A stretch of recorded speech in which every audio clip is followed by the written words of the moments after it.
మీ ముందు ఉంచాలని జ్ఞాపం చేస్తూ ఉన్నా. నేను మీ దగ్గర చెప్పిన ఒక మెసేజ్ని నాకు ఈ నెలలో కొద్ది రోజుల నుండి నా వెంటబడుతూ ఉన్నారు ఒక వ్యక్తి. అతను ఆ మెసేజ్కి ముందున్నటువంటి ఇంట్రడక్షన్ విని ఇక నాకు మెసేజ్ వినాలన్నంత లేదు పాస్టర్ గారు, ఆ పరిచయ వాక్కులునే మీరు ఎంటర్ కాకముందు చెప్పింది అవి వింటే చాలా డివోషనల్గా ఉన్నాయి, ఆధ్యాత్మికంగా. అవి మనిషి ప్రిపేర్ చేసినవి కావు, అది దేవుడు అలా నడిపించాడు.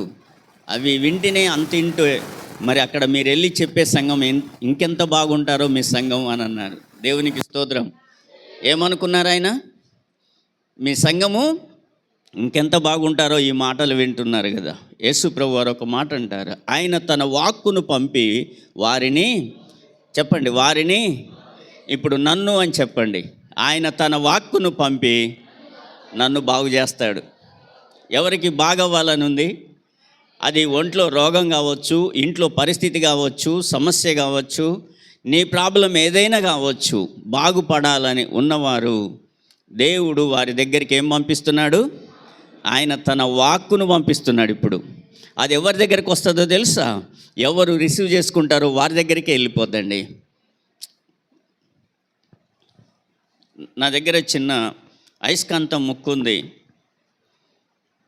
ఆ మ్యాగ్నెట్ని ఇక్కడ పెట్టి అక్కడక్కడ ఇనుపై అక్కడక్కడ సామాన్లు ఉన్నాయి. నేను అక్కడ ఆ అయస్కాంతం ముక్కను పెడితే అక్కడున్న ఇనుప ముక్క లాక్కోలేదు. దీని సామర్థ్యం ఎంత ఉందో అంతవరకే లాక్కుంటుంది, మిగతా అక్కడ నిలిచిపోద్ది. నువ్వు అయస్కాంతం కదా, మరి మిగతా వాటిని ఎందుకు లాగలేదంటే అది జవాబు కాదు. అవునా కదా? నీవు కూడా అంతే. ఎంత సమీపంగా ఉంటావో దేవునికి అంత దగ్గర అవుతావు. దేవునికి ఎంత సమీపంగా ఉండడానికి ప్రయత్నం చేస్తావో అంత దేవుడు నిన్ను దగ్గరికి లాక్కుంటాడు. అదే దేవుడు ఈరోజు నీతో చేయబోయేది. దేవునికి స్తోత్రం. ఎందుకంటే గద్దింపు నీ గుణాన్ని మారుస్తుంది. సామెతల గ్రంథం 5వ అధ్యాయము 12వ వచనం చదువుకుందాం.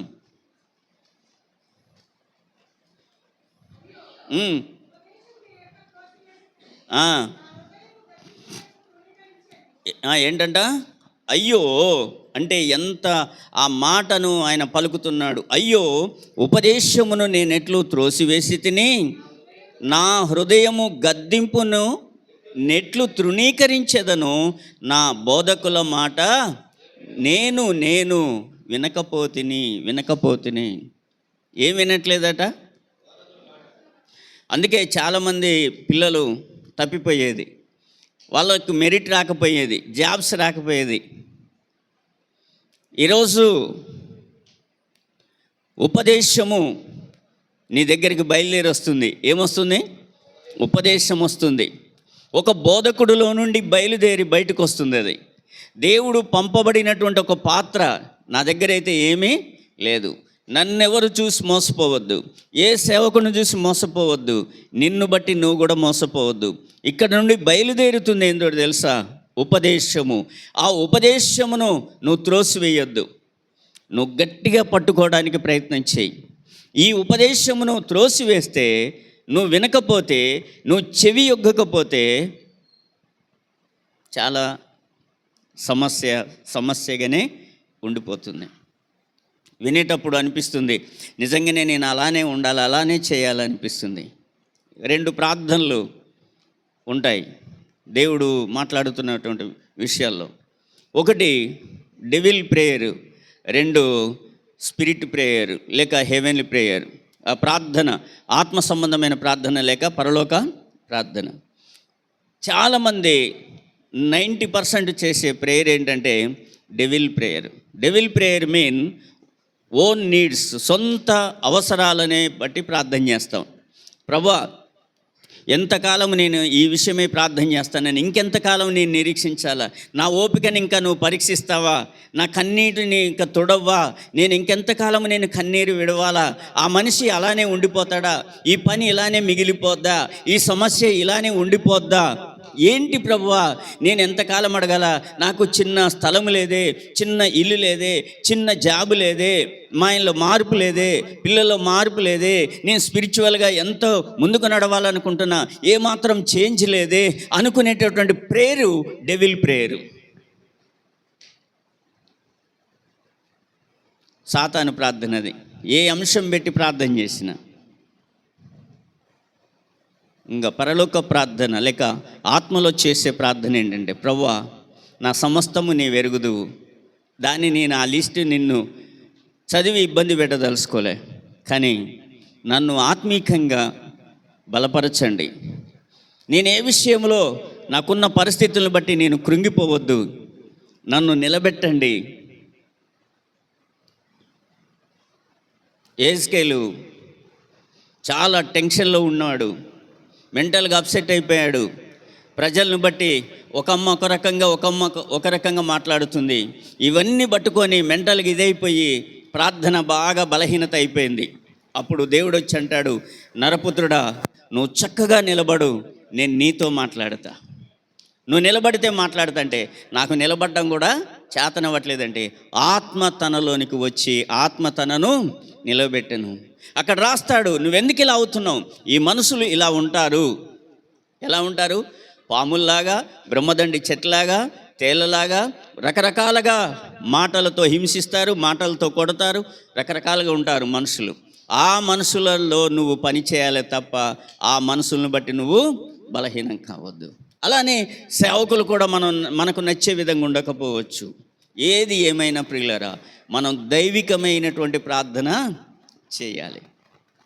మత్తయి సువార్త 7వ అధ్యాయం 11వ వచనం. మీరు చెడ్డవారై ఉండి మీ పిల్లలకు మంచి ఈవుల నెరిగి ఉండగా పరలోకమందున్న మీ తండ్రి అంతకంటే నువ్వు అడిగే అంతటికంటే, నువ్వు ఆశించిన దాని అంతటికంటే, చూడండి, చెడ్డవాడైన మీ తండ్రి కంటే, చెడిపోయిన తల్లిదండ్రుల కంటే,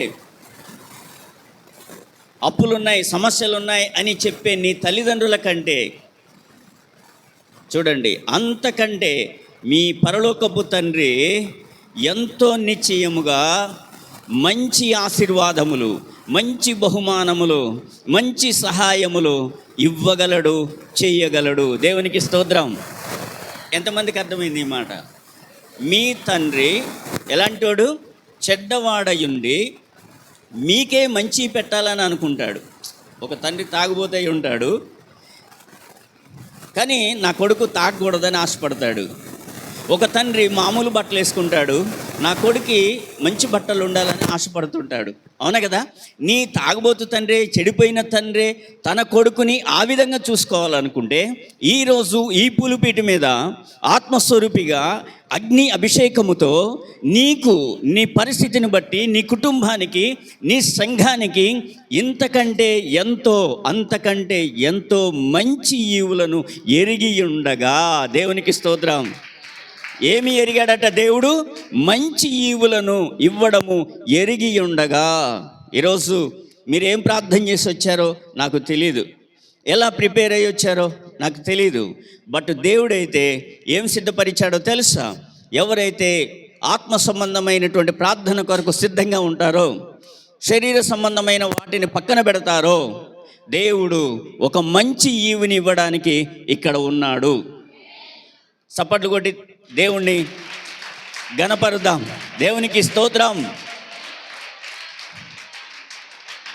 హల్లెలూయా. ఎందుకంటే ప్రతి ఒక్కరికి కొత్త సంవత్సరం వస్తుంది, క్రిస్మస్ వస్తుందంటే ఏ వాగ్దానం వస్తుందో, సంవత్సరాలలో సంతోషాన్ని అనుభవించాలా, నా కొడుక్కి ఏ వాగ్దానం వస్తుందో, నా కోడలికి ఏ వాగ్దానం వస్తుందో, నా కూతురికి ఏ వాగ్దానం వస్తుందో కదా. ఎంత ఎగ్జైట్మెంట్గా ఉంటుందో ఆ టైం వచ్చేటప్పటికి, ఆ మూమెంట్ వచ్చేటప్పటికి ఉంటుంది. కానీ ఒక వాగ్దానం మంచిదే వస్తుంది, సంవత్సరం బాగానే ఉంది, సంతోషంగా అయిపోయింది, 1 వీక్ తర్వాత నుండి మరలా సంతోషం కాస్త ఏమైపోతుంది, మళ్ళీ పాతబడిపోతూనే ఉంది. సంతోషం అంటే ఎలా ఉంటుంది తెలుసా? స్టార్టింగ్ రోజు ఎలా ఉంటుందో ముగింపు రోజు కూడా అలానే ఉంటుంది. అది సంతోషం అంటే. దేవుడిచ్చే సంతోషం ఎలా ఉంటుంది? స్టార్టింగ్ రోజు ఎలా ఉంటుందో, ఒక దైవజనులో కానీ ఒక విశ్వాసిలో కానీ స్టార్టింగ్ రోజు ఆ ఎగ్జైట్మెంట్ ఎలా ఉంటుందో, ఆ ఫీలింగ్స్ ఎలా ఉంటుందో, ఆ ఎఫెక్షన్ ఎలా ఉంటుందో, ఆ ఇయర్ ఎండింగ్ వరకు కూడా December 31st కూడా ద సేమ్ కంటిన్యూషన్లో వెళ్ళిపోద్దంట. స్టార్టింగ్ డే నుండి ఎండింగ్ డే వరకు. కార్యారంభము కంటే కార్యాంతము, సంవత్సరము ప్రారంభము కంటే సంవత్సరం ముగింపే మేలు. దేవునికి స్తోత్రం చెప్పండి. కాబట్టి గద్దింపు నీ గుణాన్ని మారుస్తుంది. గద్దించాలా? గద్దింపునకు లోబడిన వాడు ఈరోజు మంచి ఈవులను పొందుకొని వెళ్తాడు. రెండవది, నీ యొక్క ప్రార్థన నీ ప్రవర్తన మారుస్తుంది. మూడవది, వాక్యం వింటుంటే అది నీ జీవితాన్ని మారుస్తుంది. దేవుణ్ణి స్తుతించుకుంటూ కూర్చుంటే అది నీ స్థితిని మారుస్తుంది. నువ్వు దేవుళ్ళు యథార్థంగా ఉంటే అది నీ యొక్క దేవుని సహవాసాన్ని కలుపుతుంది. నువ్వు నీతిగా ఉంటే నీ నడకను మారుస్తుంది. దేవుడు ఈరోజు అన్ని మార్పులు చూడడానికే దేవుడు ఇక్కడికి వచ్చాడు. ఏం చూడడానికి వచ్చాడు? మార్పులు చూడడానికి వచ్చాడు. నువ్వు మార్చబడాలా, పరిస్థితులు మార్చబడాలా, నీ సిచ్యువేషన్ మార్చబడాలా, నీ యాటిట్యూడ్ మార్చబడాలా, నీ బిహేవియర్ మార్చబడాలా, నీ ఫైనాన్షియల్ ప్రాబ్లం మార్చబడాలా, నీ యొక్క ఫిజికల్గా ఉన్నటువంటి పరిస్థితులు మార్చబడాలా, నీ మెంటల్ టెన్షన్ మార్చబడాలా. నువ్వు మార్చబడాలనే ఏది మనసులో పెట్టి ఉన్నావో అదంతా మార్పు చేయడానికే ఆయన వచ్చాడు. లేకపోతే ఈ మీటింగ్స్ వద్దు, నేను వద్దు, ఎవరు బైబిల్ వాళ్ళ చేతిలో ఉంది. బట్ ఈరోజు ఒక గుడ్ న్యూస్ ఏంటో తెలుసా? ఒక మార్పు రాబోతుంది. ఒక చేంజ్ చూడబోతున్నావు. ఆ మార్పు నువ్వు ఇవ్వాల్సింది సాక్ష్యం. దేవునికి స్తోత్రం. కాబట్టి దేవుని బిడ్డలారా, మనకు సంవత్సరాలు మారితే మనం మారం, సంవత్సరాలు మారితే పరిస్థితులు మారవు, సంవత్సరాలు మారితే ఏంటి కార్యాలు జరగవు. ఎందుకంటే జీసస్ వాంట్స్ టు ఫాలోవర్స్. ఆయనకి బిలీవర్స్ కాదట. Believers only listen the word of God. విశ్వాసులట దేవుడు వాక్యాన్ని వినేళ్ళిపోతారట. బట్ ఫాలోవర్స్ అట practise the word of God. దేవుణ్ణి వెంబడించేవారు దేవుడికి కావాలట. వాళ్ళట దేవుడు వాక్యాన్ని సాధనగా చేసుకుంటారట. దేవునికి స్తోత్రం చెప్పండి. ఎంత దేవుడు గొప్పవాడు, ఎంత మంచి దేవుడు మనతో మాట్లాడబోతున్నాడు. కాబట్టి ఈరోజు దేవుడికి ఒక మంచి అవకాశం ఇద్దాం మనం ఆయన మాట్లాడడానికి. ప్రభువా నాతో మాట్లాడు. ఒక మంచి అవకాశం ఇద్దాం ఆయనకి. ప్రభువా నా పని చేయడానికి నువ్వు వచ్చావు, నా పరిస్థితి మార్చడానికి వచ్చావు. నేను నిండైన అభిషేకాన్ని చూడాలి. ఈ పులిపీటు మీద ఒక నిండైనటువంటి అభిషేకాన్ని చూడాలి. ఈ పులిపీటు మీద ఆ అభిషేకంలో నేను కనిపించాలా? ఆ అగ్నిలో దేవుడు నడుస్తున్నట్టుగా నా పరిస్థితుల్లో దేవుడు నడవాలి. ఈరోజు షడ్రక్ మేషకు నడిచిన అగ్ని గోళములో నా కుటుంబం ఉంది, నేనున్నాను. అందులో 4వ వాడిగా నువ్వు దిగిరాబోతా ఉన్నావు. హల్లెలూయా. కాబట్టి యేసు క్రీస్తు వారు ఈరోజు ఒక పరలోకపు తండ్రిగా ఎంతో, అంతకంటే ఎంతో మంచి ఈవులను ఇవ్వనెరిగి ఉండి, ఏంటి చెప్పండి? మంచి ఈవుల నెరిగి ఉండి ఈ స్థలంలో ఉండి మాట్లాడుతున్నాడు. మీరు గతంలో మంచి దైవజనులు వచ్చారు, పెద్ద పెద్ద దైవజనులు వచ్చారు. మీరు ఎన్నో రకాల మాటలు విన్నారు, ఎంతో బలపడ్డారు. ఈరోజు మీకు నేను పరిచయస్తున్నై ఉండి, మీ అందరికీ తెలిసిన వాడినై ఉండి, ఒకవేళ నేను చెప్పే వర్తమానము మీరంతగా సీరియస్గా తీసుకోకపోతే దేవుడు వర్క్ చేయడము కష్టం. దేవుడు ఈరోజు చూసేది ఏంటో తెలుసా? అవుట్పుట్ చూస్తున్నాడు. ఏం చూస్తాడు? అవుట్పుట్ చూస్తున్నాడు. ఎంత ఉంది, ఏంటి పరిస్థితి? మీరు 4 చేస్తున్నారంటే ఎంత పని నడవాలా? ఎక్కడుంది అక్కడే ఉంది కదా అంటే కదా. దేవుడు అంటాడు, సేవకుణ్ణి అడుగుతాడు, క్వశ్చన్ చేస్తాడు. ఏదబ్బా అంటాడు. నేను చెప్పాల్సిందైతే నేను చెప్తున్నా.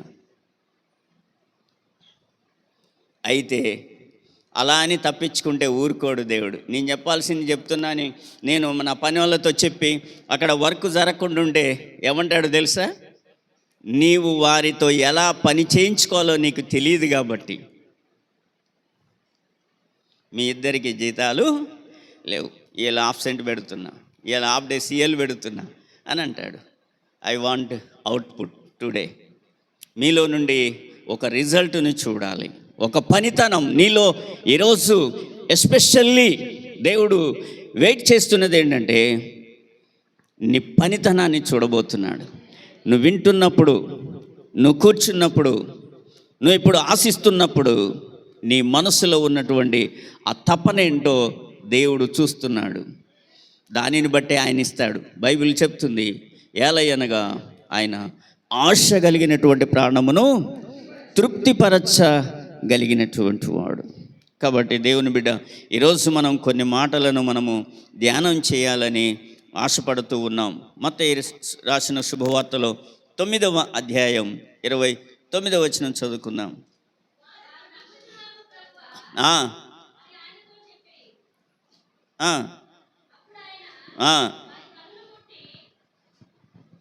ఎందుకు అలా చదువుతున్నారు? మధ్యలో ఎందుకు ఆపుతారు? కరెక్ట్గా చదవండి. లేకపోతే ఎవరైనా మీ దగ్గర మైకున్న వాళ్ళు మీరే ఒక్కళ్ళే చదవండి. ఎవరు చదివినా నో ప్రాబ్లం, కానీ ఆపకండి, బ్రేక్ చేయకుండా చదవండి.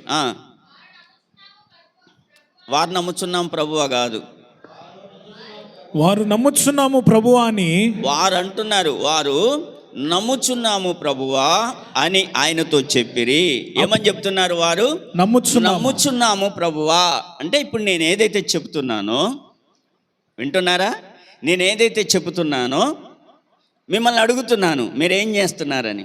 అప్పుడు మీరేం చెప్పాలా? మేము నమ్ముచున్నాము ప్రభువా. చెప్పండి, ఏం నమ్ముతున్నావు? ఏం నమ్ముతున్నావు? దేవుడు శ్రేష్టమైన ఈవులు ఇస్తాడని నమ్ముతున్నాం. ఈ న్యూ ఇయర్లో ఒక డిఫరెంట్ అనాయింటింగ్, ప్రత్యేకమైనటువంటి అభిషేకం నేను పొందుకుంటానని నమ్ముతున్నాను. ఈ సంవత్సరం నేను పరిశుద్ధాత్మలో నేను ప్రార్థన చేస్తానని నమ్ముతున్నాను. దేవుడు నన్ను ఆత్మీకంగా నిలబెట్టబోతున్నాడు, నడిపించబోతున్నాడని నేను నమ్ముతున్నాను. నేను నమ్ముతున్నాను అని నువ్వు చెప్పాలి. వారు అన్నారు, వారేమంటున్నారు యేసు ప్రభు వారితో? మేము నమ్ముచున్నాం. చెప్పండి, మీరు ఏం నమ్ముతున్నావు? చెప్పాలా? ఏం నమ్ముతున్నావు? బలంగా చెప్పండి. దేవుడు అంటాడు, నమ్ముట నీ వలనైతే నీకు ఇప్పుడు ఈ సంవత్సరంలో అసాధ్యమనేది, ఇంపాసిబుల్, జరగదు జరగదు జరగదు జరగదు అనుకున్నది జరగబోతుంది. హల్లెలూయా. నువ్వు ఇంపాసిబుల్, ఇది జరగదు, ఇది నెరవేరదు, ఇది కొనలేను, ఇది చేయలేను అనుకున్నది ఈ సంవత్సరం దాన్ని పాసిబుల్ చేయబోతున్నాడు. అదే నమ్ముచున్నాను. ఇప్పుడు చెప్పండి, ఏం చేస్తున్నారు మీరు? నమ్ముచున్నాం. ఏం నమ్ముతున్నారు? నేను డైరెక్ట్గా వాక్యం చెప్పడం మీకు అవసరమా? ఇలాంటివి ఏమైనా చెప్పడం మీకు అవసరమా? డైరెక్ట్గా చదివించి అందులోకి వెళ్ళిపోయాను అనుకోండి, కరెక్ట్గా మెసేజ్ చెప్తాను, మెసేజ్ అందుద్ది. కానీ ఇల్లు కట్టడానికి ముందుగా తవ్వాలి, ఆ గుంటలో రాళ్ళు ఉంటాయి, తీయాలి, చక్కటి పునాది వేయడానికి నీరు, ఇసుక, సిమెంటు తేవాలి, మేస్త్రిని పిలవాలి. ఇవన్నీ చేసిన తర్వాతనే ఇల్లు కనపడుద్ది. బేస్ మట్టం అనేది కనపడదు. బేస్ మట్టం అంటారు, అదంటే నేలమట్టంగా ఉండేది. దేవునికి స్తోత్రం. చదవండి అది.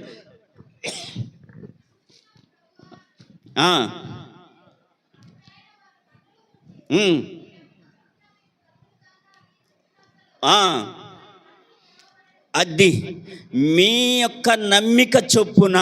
మళ్ళీ ఇక్కడ చూడండి, ఎవరు మాట్లాడుతున్నారు? యేసు ప్రభు వారు.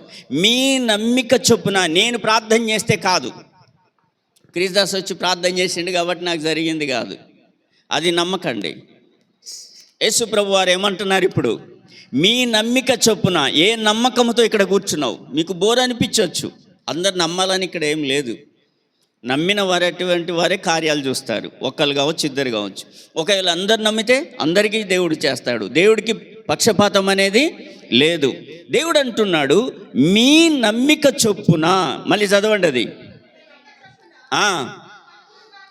కలుగునుగాక అని ఇట్లా అంటున్నాడు. మీ నమ్మిక చొప్పున మీకు కలుగునుగాక. నువ్వేం నమ్ముతున్నావు? ఒకవేళ నా గురించి ఏమన్నా అనుకుంటున్నావు, పాస్టర్ గారి గురించి ఏమన్నా అనుకుంటున్నావు, సంఘస్థుల గురించి ఏమన్నా అనుకుంటున్నావు, పరిస్థితుల గురించి అనుకుంటున్నావు, అదే జరుగుద్ది. దేవుడి కార్యమైతే జరగదు. ఒకవేళ అవన్నీ విడిచిపెట్టి దేవుడు నాలో ఏదో ఒక ప్రత్యేకత జరిగించాలని ఆశపడుతున్నాడు, అందుకే సేవకుల్లో నుండి దేవుడు ఈ విధమైన మాటలు సెలవిస్తున్నాడు, అది నేను నమ్ముతున్నాను. ఆ నమ్మకము చొప్పునే నాకు కలుగునుగాక, నాకు కలుగునుగాక. ఈ 2025 సంవత్సరములో మీ నమ్మకం ఏదైతే పునాదిగా ఉందో ఆ నమ్మకం మీద నీ కార్యం కట్టబడబోతుంది. చెప్పండి, నా నమ్మకం మీద నా కార్యము. 3 సార్లు చెప్పండి మంచిగా, అందరూ ఒకే వాయిస్తో చెప్పండి.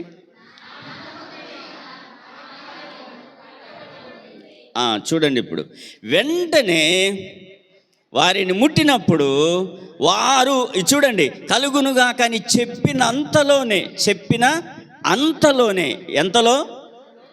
అంతలోనే ఏమైనాయి చెప్పండి, ఏమైనాయి చెప్పాలా? ఎంతలో? అంతలోనే. ఎప్పుడు అంతలో? నమ్మిన అంతలోనే, చెప్పినంతలో కాదు. నేను నమ్మినంతలో నా కళ్ళు తెరవబోతున్నాయి. అంటే దేవుడి కార్యమును చూడబోతున్నావు. యేసు ప్రభు వారు మరియ మార్తలతో అన్నారు, మీరు నమ్మితే మీరు దేవుడి యొక్క మహిమను చూస్తారు. ఈరోజు ఆ కళ్ళు దేవుడు తెరిస్తే ఆ కార్యం నీ కళ్ళు చూడబోతున్నాయి. నీ ఇంటిలో ఎన్నాళ్ళ నుండో అనుకుంటున్నావు, ఎన్నేళ్ల నుండో అనుకుంటున్నావు, ఎన్నో విధాలుగా అనుకుంటున్నావు, ఎన్నో విధాలుగా ఆశపడుతున్నావు, ఎన్నో విధాలుగా ప్రయత్నం చేస్తున్నావు, ఎన్నో విధాలుగా ప్రార్థనలు పెట్టావు, ఎన్నో విధాలుగా ఎవరితోటో ప్రేయర్ చేయించుకున్నావు, ఏమీ కూడా నీకు తృప్తి అనిపించలేదు. నో చేంజ్, మార్పు రాలా. అందుకే జనం తగ్గారు, లేరు, అసలు పురుషుల సంఖ్య లేరు. మరి సండే ఇవ్వాలి,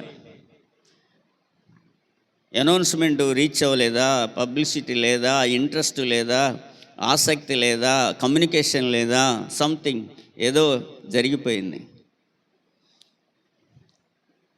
మీలో ఒక అద్భుతం కలుగుతుందని మీరు అనుకుంటే, ఇప్పుడు నేను ఎవరికో తెలియదు, కొంతమంది నన్ను తెలుసుకొని వస్తూ ఉన్నారు.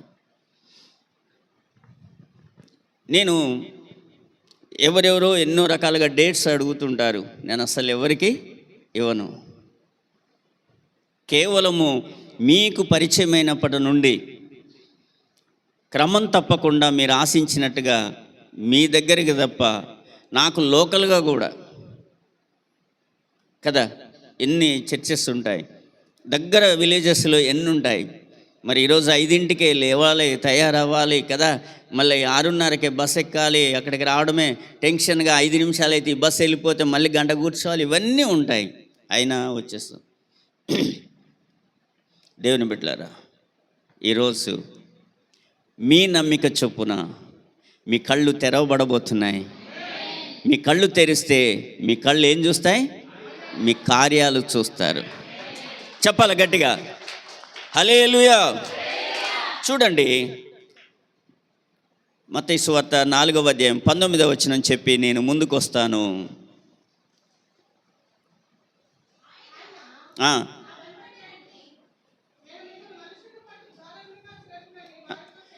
ఏం బట్టే వారిగా చేస్తాడు?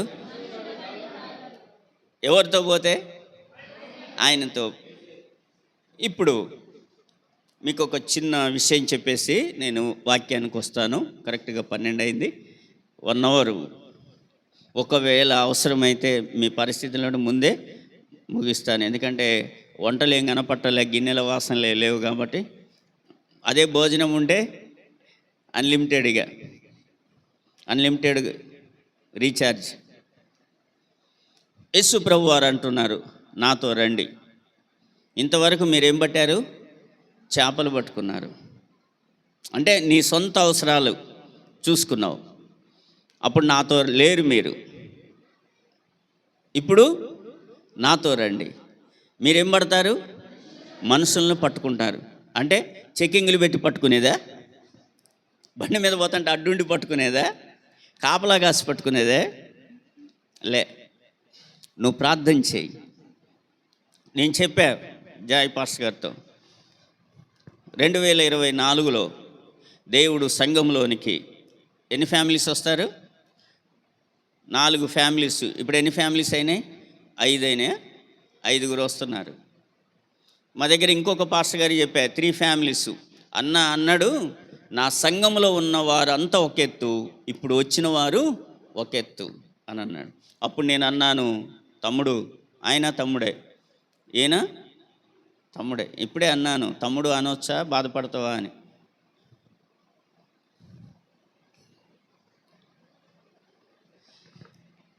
ఓకే, అప్పుడు అన్నాను తమ్ముడితో, మళ్ళీ కొత్త వారిని చూసి ఉబ్బి పాత వాళ్ళని నిర్లక్ష్యం చేసావు, దేవుడు చూస్తాడు అది నీ మనసును బట్టి, వెంటనే అక్కడితోటి ఆపుతాడు. నేను ప్రార్థన చేసినా, నువ్వు ప్రార్థన చేసినా మళ్ళీ ఒక్క ఆత్మ కూడా చేర్చబడదని చెప్పా. అదేంటన్నా మళ్ళీ కొత్త సంవత్సరంలో మళ్ళీ లింకు పెట్టావు అన్నాడు. లింకు కాదు, అది కరెక్ట్గా చెప్పాను నేను అన్నాను. ఏంటది? కొత్త వాళ్ళని చూస్తే కొత్త మోజు, కొత్త వింతట, పాత రోతంట. అంటే ఇక అప్పుడు ఈ పాత అయ్యేటప్పటికి ఇక ఏముంది, ఇక అక్కకి తెలియదా, ఆమె టైం ఆమెకు తెలుసు అని ఇట్లా మాట్లాడతాం. అది నీకు చెప్పాలా, నీ టైం నీకు తెలీదా, నువ్వు కొత్తదానివా, నువ్వు కొత్తోడువా అని అంటాం. ఇప్పుడు అంతకుముందు ఏందన్నా, ఏందక్క అని అంటాం. ఇప్పుడేమంటాం? కాబట్టి నేను అన్నాను, కొత్త వాళ్ళని చూసినప్పుడు పాత వాళ్ళని నిర్లక్ష్యం చేస్తే ఇక కొత్త వాళ్ళు ఇక రారు. ఎప్పటి వరకు రారు? సంవత్సరం కాదు, అసలు ఎప్పటికీ రారు. సంఘము క్షేమాభివృద్ధి చెందాలి. సంఘం ఏం కావాలా? అభివృద్ధి చెందాలి. అంటే ఇప్పుడు సిస్టర్ ప్రభాకర్ పద్మ ఉంది, నువ్వు మనుషులను పడతావని నేను అంట. ఆమంటది, పాస్టర్ గారు నేనే ఊరు పోతానా, నేనెవరికి సువార్త చేస్తా, నా ద్వారా ఎవరు వస్తారా దేవుళ్ళోకి. రోజా సిస్టర్ని అడుగుతా, అదేంది పాస్టర్ గారు నా సమస్యలే నాకు ఉంటే నేనే ఏ మనిషిని పడతా అంటారు. ఇలా మీ అందరిని అడిగితే మీరు అందరు చెప్తారు. కానీ మీరందరూ చనిపోయిన తర్వాత, మనమందరం చనిపోయిన తర్వాత రోజా అని పిలుస్తాడు యేసుప్రభు వారు. వచ్చి నిలబడుతుంది. రోజా వెనక 1000 మంది నిలబడతారు దేవుడు నమ్మిన వాళ్ళు. అదేంటి, నేను అసలు ఎవరికి సువార్తే చెప్పలేదు కదా అంటది. పద్మ ఇట్రా అంటాడు. పద్మ వెనక 1000 మంది నిలబడతారు. వీళ్ళంతా నీ ద్వారానే రక్షించబడ్డారు. అదేంటయ్యా, నేను అసలు బయటికే పోలేదు, ఒక్కళ్ళకి కూడా సువార్త చెప్పలేదండి. మీరు చెప్పండి, ఎట్లా వచ్చారు ఆ 1000 మంది? సువార్త పౌలు గారు అన్నారు, నువ్వు వెళ్ళి ప్రకటించడం కాదు, నువ్వు వెళ్ళి కరపత్రికలు కాదు, న్యూ టెస్టిమెంట్లు కాదు, నీ యొక్క మనసు లోకమంతా తిరిగి రావాల. సర్వలోకానికి, సర్వ సృష్టికి సువార్త ప్రకటించబడాలి. ఇవాళ మొబైల్ ఉంది అందరి చేతుల్లో.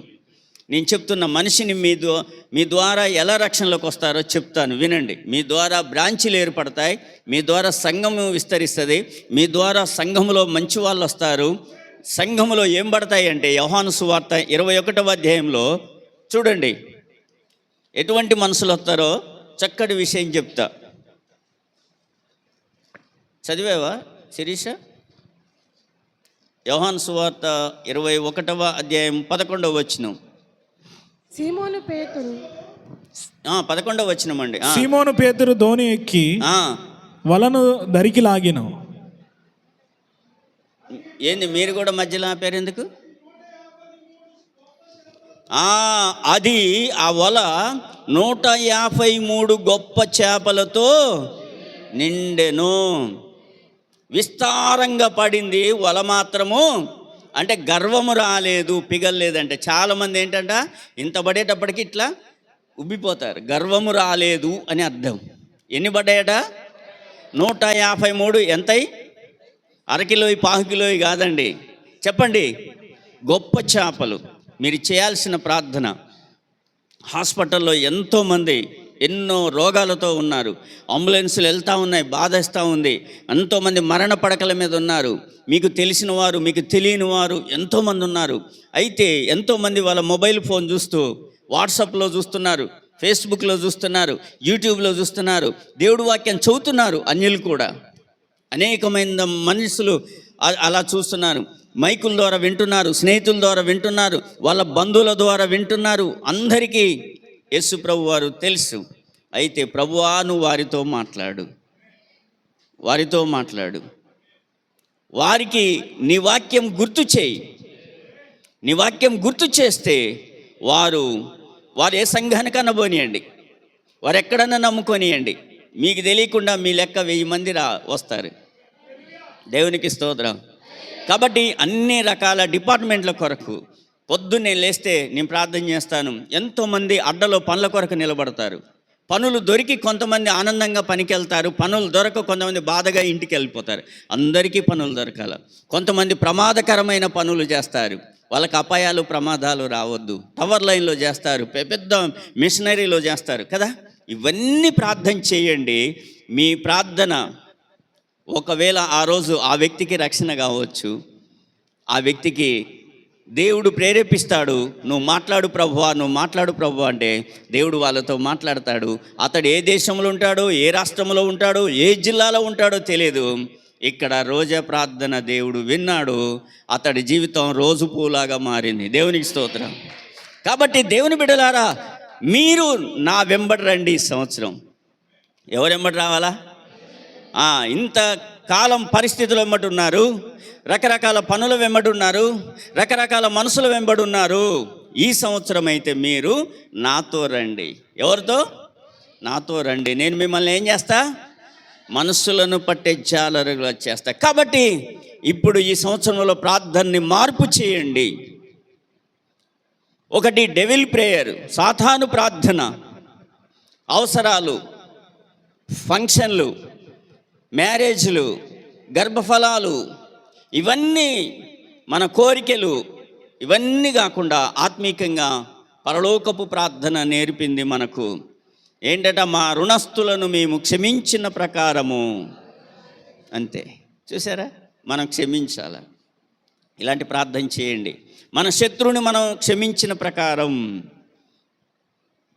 ఈ ప్రార్థన చేయండి.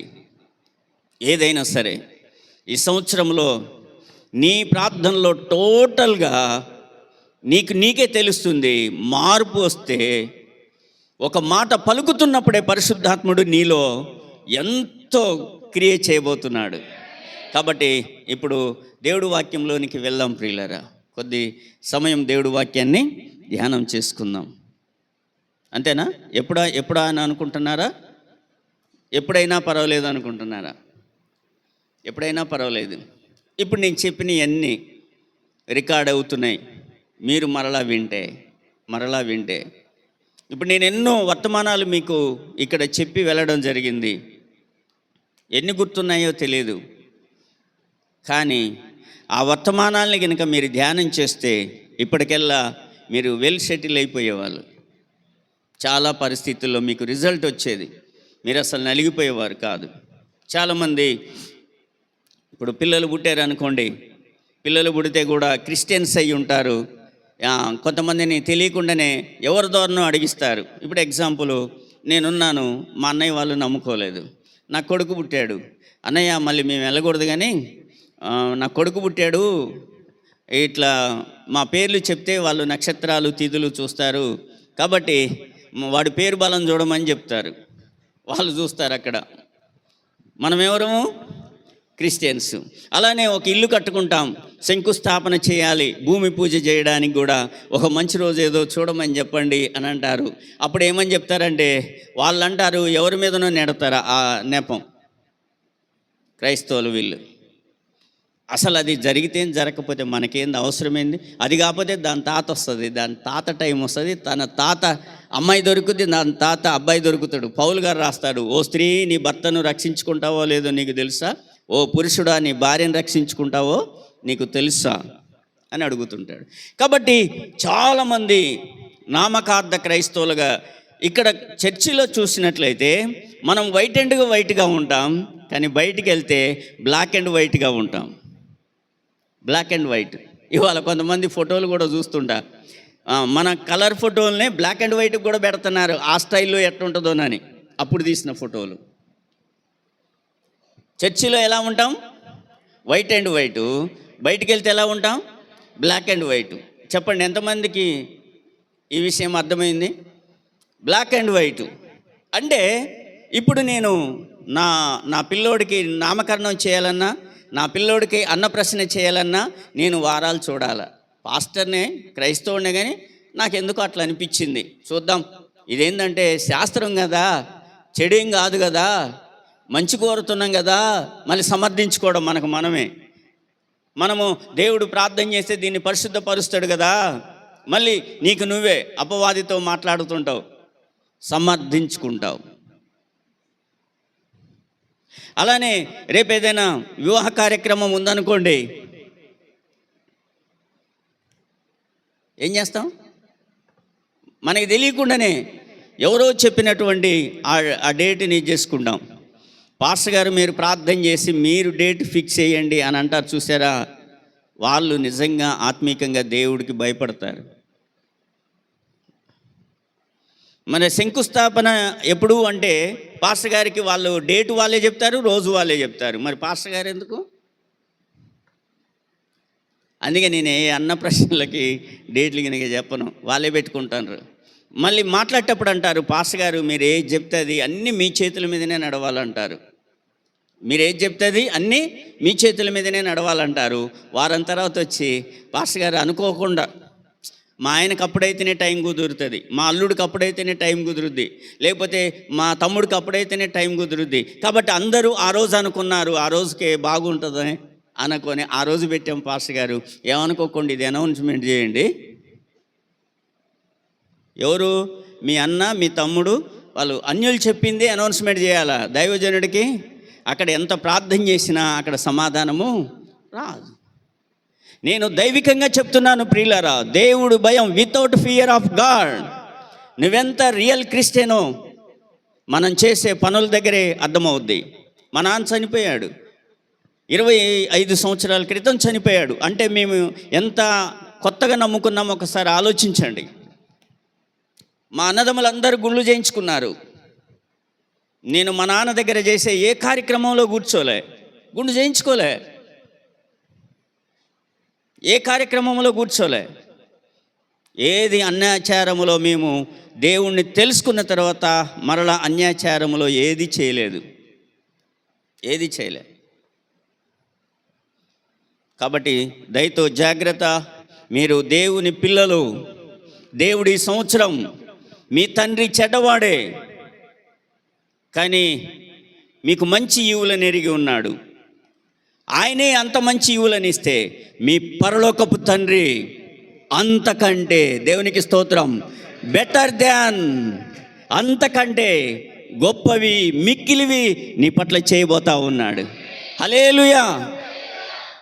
అయితే దేవుడు ఈ సంవత్సరం మిమ్మల్ని చూస్తున్నాడు. ఒక ఆజ్ఞ బయలుదేరింది. ఏంట ఆజ్ఞ అంటే, I will command my blessings upon you. నీ మీదికి ఈ సంవత్సరంలో దీవెనల వర్షము కురవాలని, ఆ దీవెనలకు నేను ఆజ్ఞాపిస్తున్నా, దీవెనలను పిలుస్తున్నా. పరిశుద్ధ ప్రభు సంఘములో దీవెనలు అలా కుమరించబడాలి. హల్లెలూయా చెప్పాలా? హల్లెలూయా. I command. ఈరోజు నేను వాటికి ఆజ్ఞాపిస్తున్నా. వెళ్ళండి అమ్మా, వెళ్ళండి. ఏంటి అట్లా నిలబడి చూస్తున్నారు? ఏంటి పరిశుద్ధ ప్రభు సంఘంలోకి వెళ్ళడానికి మీకు ఆసక్తి లేదా? మీకు ఇంట్రెస్ట్ లేదా? ఏంటి అలా చూస్తున్నారు? గో. దేవుడు వాటికి ఏం చేస్తున్నాడు?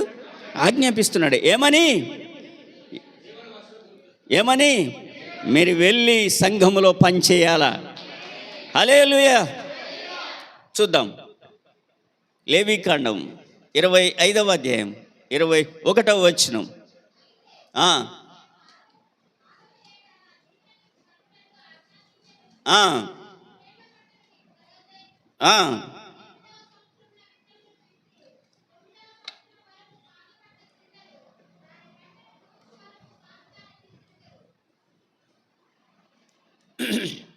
అయితే నేను 6వ ఏట నా దీవెన మీకు కలుగునట్లు ఆజ్ఞాపించదను.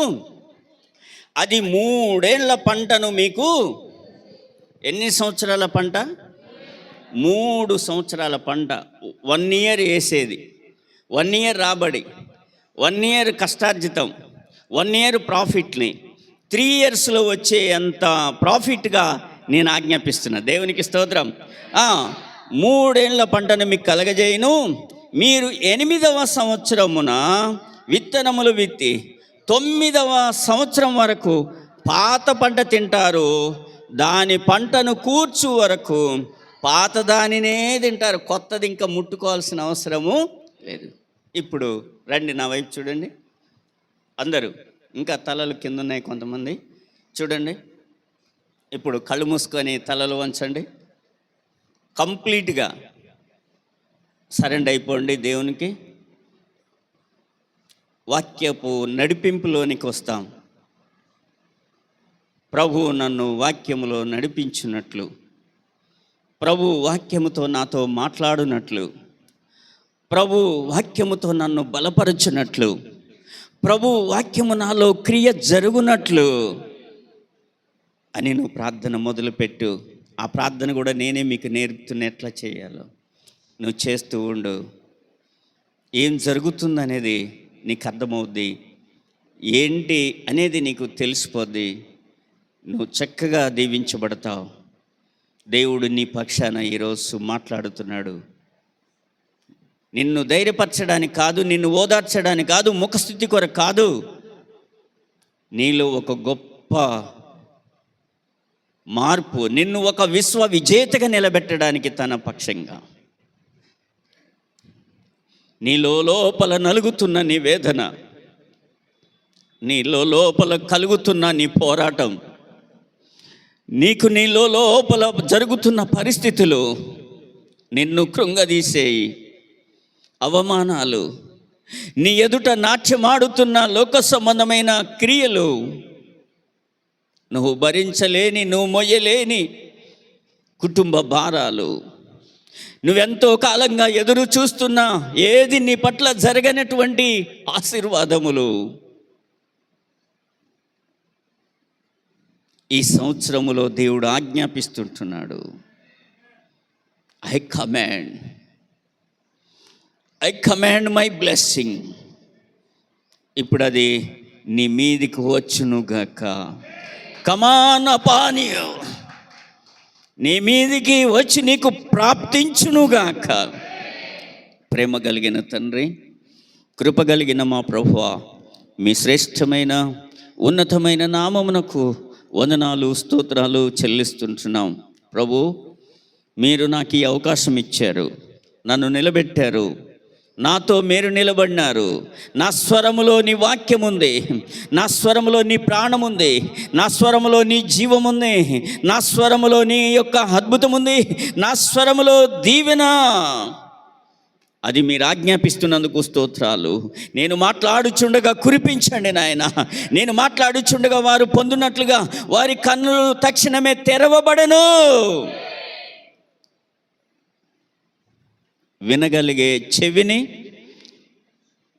గ్రహించగలిగిన మనస్సును మా అందరికీ మీరు అనుగ్రహించి, కంటికి కనబడనివి, చెవికి వినబడనివి, హృదయమునకు గోచరము కానివి మీరు చేయబోతున్నందుకు స్తోత్రాలు చెల్లిస్తూ, యేసు క్రీస్తు వారి యొక్క శ్రేష్టమైన నామమున ఈ వాక్యం వింటున్న వారందరికీ ప్రాప్తించినట్లు, వారు ఏ స్థలంలో ఉన్నా, వారు ఎక్కడున్నా, వారు ఏ పరిస్థితిలో ఉన్నా వారికి కూడా ఈ దీవెన ప్రాప్తించినట్లు మీరు అనుగ్రహించమని, మహిమ పొందమని, మా ప్రాణాత్మ దేహములను జీవము కలిగిన మీ చేతిలో పెడుతూ ఈ సమయాన్ని మమ్మల్ని మీకు అప్పగించుకొనొచ్చు, మీ పరిశుద్ధాత్మ నడిపింపులో నడిపిస్తూ రమ్మని యేసు నామమున ప్రార్థన చేస్తున్నాం మా పరమ తండ్రి.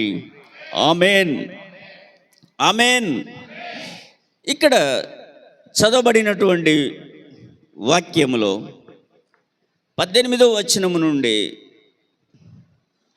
17వ వచనము నుండి, మీరు ఒకరినొకరు బాధింపక మీ దేవునికి నువ్వు ఎవరికి దేవునికి భయపడవలెను, నేను మీ దేవుడైన యెహోవాను.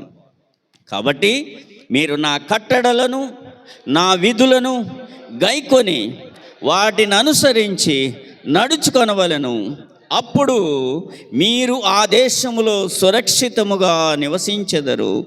ఆ భూమి ఫలించును, మీరు తృప్తిగా భుజించి దానిలో సురక్షితముగా నివసించెదరు. 7వ ఏట మేము ఏమి తిందుము, ఏంటట మేమేం తింటాం అని అనుకుంటే, ఇదిగో మేము చల్లను పంట కూర్చను వల్ల కాదే అనుకుంటారేమో. మేమేమి తిందుము, ఇది పంటను మేము కూర్చలేమో అని అనుకుంటారేమో. అయితే నేను అక్కడ పైన ఏంటట 7వ సంవత్సరం గురించి చెప్పాడు కదా. అయితే 7వ సంవత్సరంలో మేము ఏమి తినాలి అని అంటే దేవుడు అంటున్నాడు, నేను 6వ సంవత్సరములోనే, చూడండి 22వ వచనములో, 6వ సంవత్సరములోనే 8వ సంవత్సరమునకి 9వ సంవత్సరానికి. ఇప్పుడు ఆలకించండి ప్రియులారా, అర్థమైంది ఇప్పుడు వాక్యం. అక్కడ దేవుడు దీవెన ఏంటనేది ఇప్పుడు వినండి క్లియర్గా. 7వ సంవత్సరం, 6వ సంవత్సరం, 8వ సంవత్సరం, 9వ సంవత్సరం, 4 సంవత్సరాలు. ఇందులో పంట వేసేది ఎప్పుడు? 6వ సంవత్సరం. 6వ సంవత్సరం నువ్వు పంటేయి 7, 8, 9 3 ఏళ్లకు నీకు నేను పంట నిలవ ఉంచి, ఇక నువ్వు పండించే సంవత్సరాల పంట నీ ఇంట్లో అలానే నిలవ ఉంటుంది. నువ్వు పాతది తింటావు, 6వ సంవత్సరంలో వేసిన పంటని తింటావు. ఇక తర్వాత పంట నీకు నిలవ ఉంటుంది. పాతదే తింటావు. దేవునికి స్తోత్రం చెప్పండి. నువ్వు పాతదే తింటావు. హల్లెలూయా. 6 మానవుని సంఖ్య.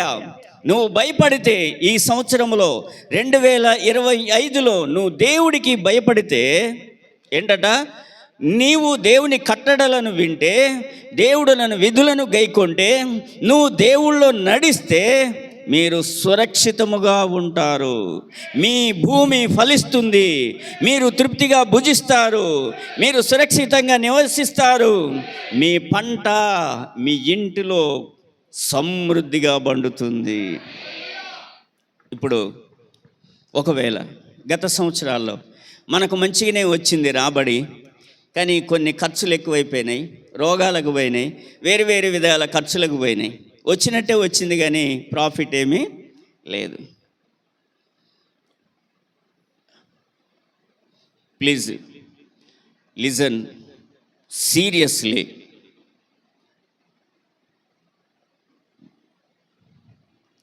మీ రెస్పాండ్ కూడా అలానే ఉండాలి. జాగ్రత్తగా దేవుడు భయంతో ఆలకించండి. మీ కళ్ళు ఇంతకాలం ఏ అద్భుతాన్ని చూడలే, ఏ మేలు చూడలే. నువ్వు అనుకున్నది నీ కళ్ళకు కనపడక నువ్వు ఆనందించలే. దేవుడు ఈరోజు నీ కళ్ళను ముట్టాడు. నీ కళ్ళు తెరవబడితే నువ్వు తక్షణమే వారు చూపు పొందారు. అంటే ఆ మరుగయ్యున్న మన్నా, ఏమన్నాడు ప్రకటనలో, మరుగయ్యున్న ఆ మన్నా నేను భుజింపనిత్తును. హల్లెలూయా. దైవజనుడికే కాదు, సంఘ పెద్దకే కాదు, ఆయనకి చిన్న పెద్ద కాదు, అందరికీ కూడా ఇప్పుడు ఇక్కడ నుండి విసిరివేస్తే అందరూ పొందుకోమనేస్తాం.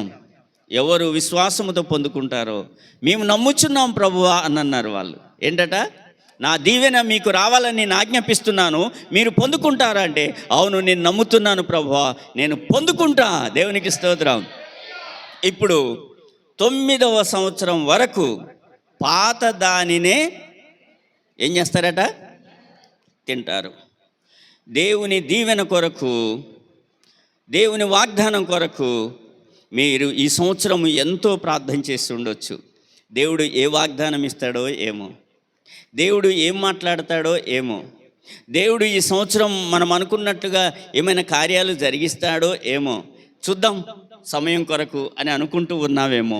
ఆ సమయము రానే వచ్చేసింది. మీరు అనుకున్న సమయము రానే వచ్చింది. సంఘం మీద వేయకండి. అక్కడ రాయబడినటువంటి మాటలో ఒక మాట రాయబడి ఉంది చూడండి. లేవీకాండం 25లో మీరు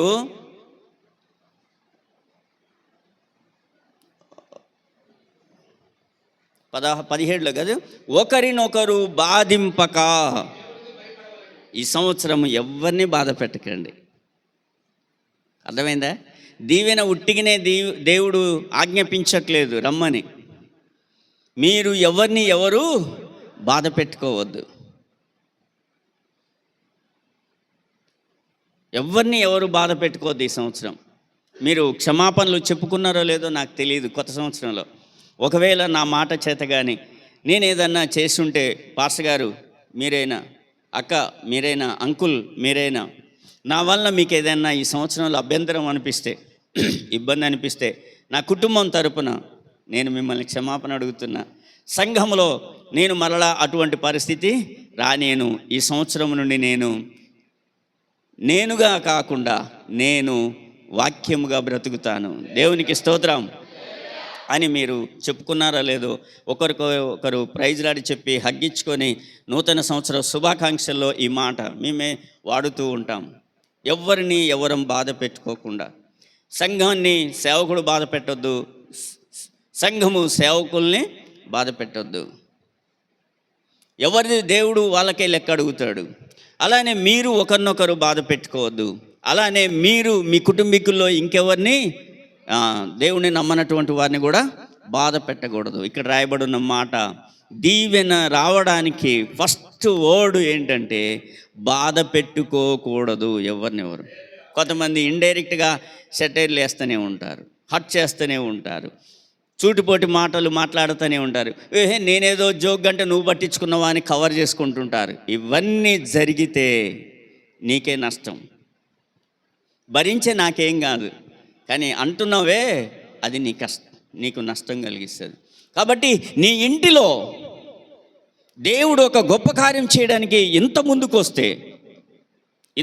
వస్తే ఇప్పుడు మీరు ఏదో ఇందిరమ్మ ఇల్లు లేకపోతే ఆ గృహం గురించి సంథింగ్ ఒక లోన్ వస్తుంది అనుకుందాం.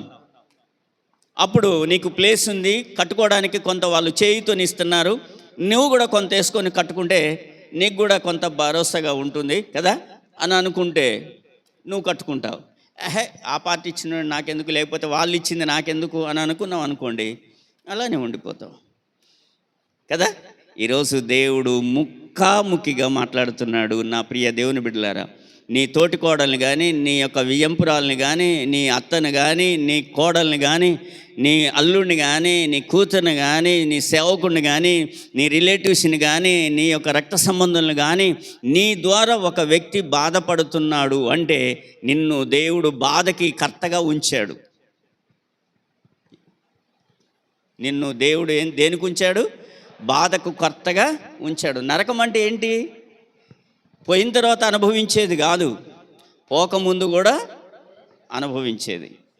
ఏమంటారు తెలుసా? నరకం చూపించిండు నాయన అంటారు. దాన్ని సామెతల్లో చక్కటి వాక్యాలు రాసున్నాయి, అవి ఇప్పుడు నేను చెప్పను.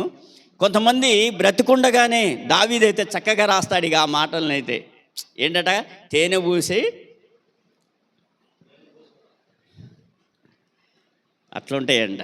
కత్తిపోటు వంటి మాటలు పలుకువారు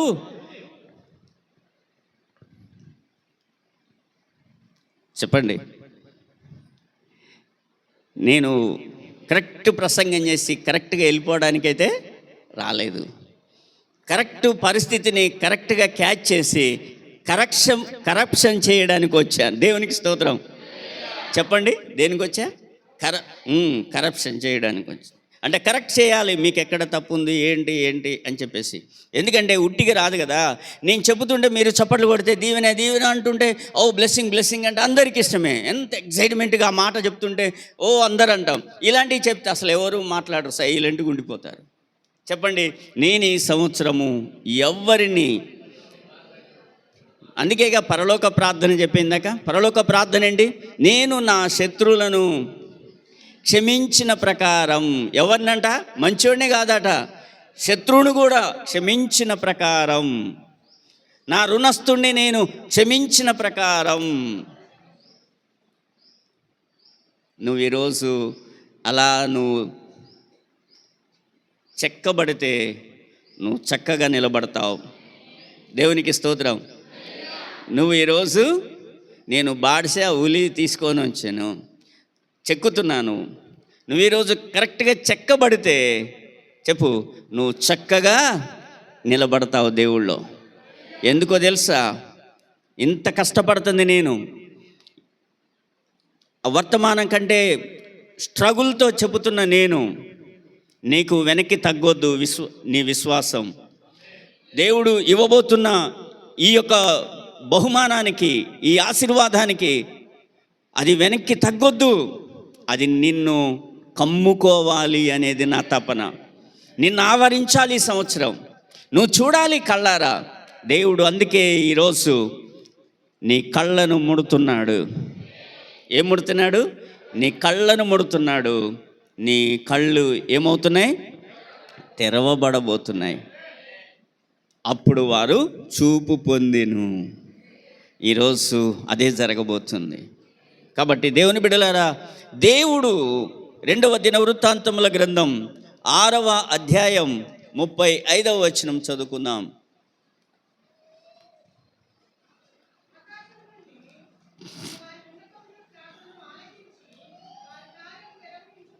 మొట్టమొదటిగా జరగబోతుంది ఏంటో తెలుసా?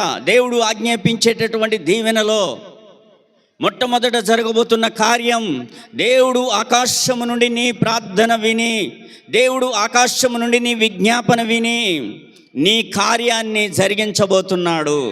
అది ఏ కార్యం కావచ్చు, అది శుభకార్యం కావచ్చు, అది వివాహ కార్యం కావచ్చు, అది గృహ కార్యము కావచ్చు, అది ఇంకా ఎగ్జామ్లో రిజల్ట్ కొరకు కావచ్చు, అవుట్ ఆఫ్ కంట్రీ కొరకు కావచ్చు, భార్యాభర్తల యొక్క మధ్యలో కావచ్చు, పిల్లల విషయంలో కావచ్చు.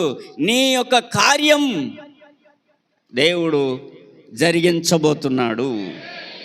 ఫస్ట్ నెంబర్ 1, నువ్వు ఈ సంవత్సరం దేవుడికి భయపడితే, నువ్వు నమ్ముచున్నావని దేవుడు అడిగినప్పుడు ఏసి నేను నమ్ముచున్నాను అని నువ్వు అంటే, నువ్వు చూడబోతుంది ఏంటో తెలుసా? ఫస్ట్ దేవుడు ఆకాశము నుండి నమ్మిన వారి ప్రార్థనను, సరిచేసుకున్న వారి ప్రార్థనను, విశ్వసించిన వారి ప్రార్థనను, నా మీద ఆనుకున్న వారి ప్రార్థనను, తెరవబడిన కళ్ళు కలిగిన వారి ప్రార్థనను నేను ఆలకిస్తున్నాను ఈ సంవత్సరం. ఇంతకాలం నువ్వు అనుకున్నావు దేవుడు విన్నాడో లేదో నాకు తెలియదు, వింటున్నాడో లేదో నాకు తెలియదు కదా, నాకు ఏమీ రుజువులు లేవు.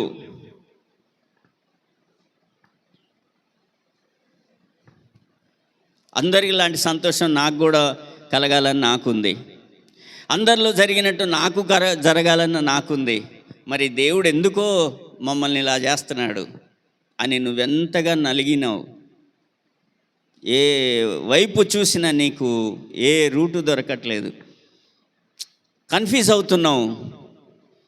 ఎటుపోతే ఏం జరుగుద్దో తెలీదు, ఎలా జరుగుద్దో తెలీదు, దేవుడు ఏం చేస్తాడో తెలీదు. ప్రార్థన అయితే చేస్తున్నాం, నమ్మనైతే నమ్మాం అనే కన్ఫ్యూజ్లో నీ జర్నీ ఉంది కదా. అయితే దేవుడు ఆ జర్నీలో ఈరోజు కొన్ని మజిలీలు ఇచ్చి నీ జర్నీని హ్యాపీ జర్నీగా చేయబోతా ఉన్నాడు. ఆ కన్ఫ్యూజన్ని తొలగించాడు నీ జర్నీలో. ఇప్పుడు మనం ఏదన్నా ఒక రూట్లో వెళ్ళిపోతున్నాం అనుకోండి, ఆ రూట్లో ఊరికే వెహికల్ ఆపాలా, అక్కడ ఫోటో దిగాలనిపిస్తుంది తెలుసా కొన్ని రూట్లో వెళ్తుంటే కదా. జై పాస్టర్ గారు మిమ్మల్ని దించానా లేదా, బోర్డు తీసుకెళ్తాంటే మధ్య మధ్యలో ఆపి కదా, బండి వేసుకొని వచ్చారు పాల్వంచ నుండి మనుగూరు, పాల్వంచ నుండి బోర్డు, బండి వేసుకొని అటు ఇటు మంచి మంచి ప్లేసులు అక్కడక్కడ ఆగి, వెన్నెల జలపాతం దగ్గర ఆగి, అడవిలో ఆగి, టర్నింగ్లో ఆగి, జమాల తోటలో ఆగి, ఎక్కడంటే అక్కడ ఆపి ఆ యొక్క మంచి ఫోటో తీయాలా అని కొన్ని అలా ఉంటాయి. అదే ఇప్పుడు మనం పులిచింతలు పోతే ఎక్కడ ఆగాల, ఎక్కడ ఫోటో దిగాల ఏం లేదు. పులిచింతలు పోయే వరకు అక్కడ రాలే, ఇక్కడ రాలే, అంతా రాలే. అయితే దేవుని బిడ్డ, నీ జర్నీలో అలా ఉన్నాయి కదా. ఈ సంవత్సరము నీ ప్రయాణం, నీ జర్నీలో దేవుడు ఎక్కడ చూసినా మంచి ప్లేసెస్గా ఉండేది, ఆనందమయంగా ఉండేది, నీకు సంతోషకరంగా ఉండేది, నిన్ను మనసును పులకరింప చేసే విధంగా ఉండేది. జనవరి 1 తారీఖున మొదలు డిసెంబర్ 31, 2025 వరకు నీ ప్రయాణంలో నూతన మజిలీ, మంచి సంతోషము కలిగిన ప్రయాణాన్ని దేవుడు నీకు ఇవ్వబోతున్నాడు. హల్లెలూయా. దేవునికి స్తోత్రం చెప్దాం క్లాప్స్తో, అందరం క్లాప్స్తో చెప్దాం హల్లెలూయా. చూడండి,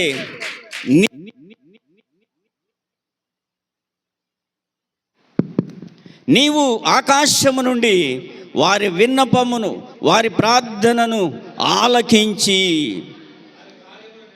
ఈ ప్రార్థన సొలొమోను దైవజనుడు చేస్తున్నాడు. నా సంఘములో చేసేవారి ప్రార్థన విజ్ఞాపనను ఆలకించి నా సంఘములో వారికి కావలసిన కార్యములు నీవు నిర్వహించుదువుగాక. ఏదైనా సరే గాక అనే మాట వచ్చింది అనుకోండి,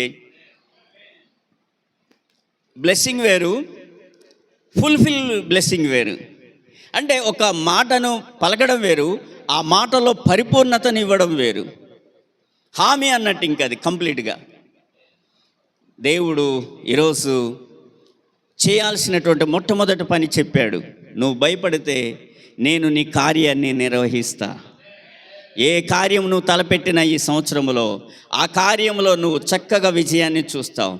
ఈ సంవత్సరంలో ఏ కార్యము నువ్వు తలపెడుతున్నా, ఇంతకాలం ఫెయిల్, ఎక్కడ చూసినా సక్సెస్ లేదు, ఫెయిల్, ఎక్కడ చూసినా టీయర్స్, కన్నీళ్ళే, ఎక్కడ చూసినా నిందే, ఎక్కడ చూసినా అవమానమే, ఎక్కడ చూసినా లాసే అయిపోయింది. ఏ పని చేద్దాం అనుకున్నది వెనకబడిపోయింది, ఎంత ముందుకెళ్దాం అనుకున్న ప్రయత్నం చేసినా అది నా పట్ల సంతోషంగా జరగలేదు అనుకున్న సంవత్సరాలను దేవుడు దాటి తీసుకొచ్చాడు ఈ సంవత్సరంలోనికి. అది నీవు చేయబోతున్న ఈ సంవత్సరము ఏ పనైనా సరే, ఏ కార్యమైనా సరే అది సంతోషంగా జరగబోతుంది. కన్నుల పండగ పరలోకపు సంతోషముతో దేవుడు జరిగించబోతా ఉన్నాడు. చూద్దాము ద్వితీయోపదేశకాండము 6వ అధ్యాయం 3వ వచనం.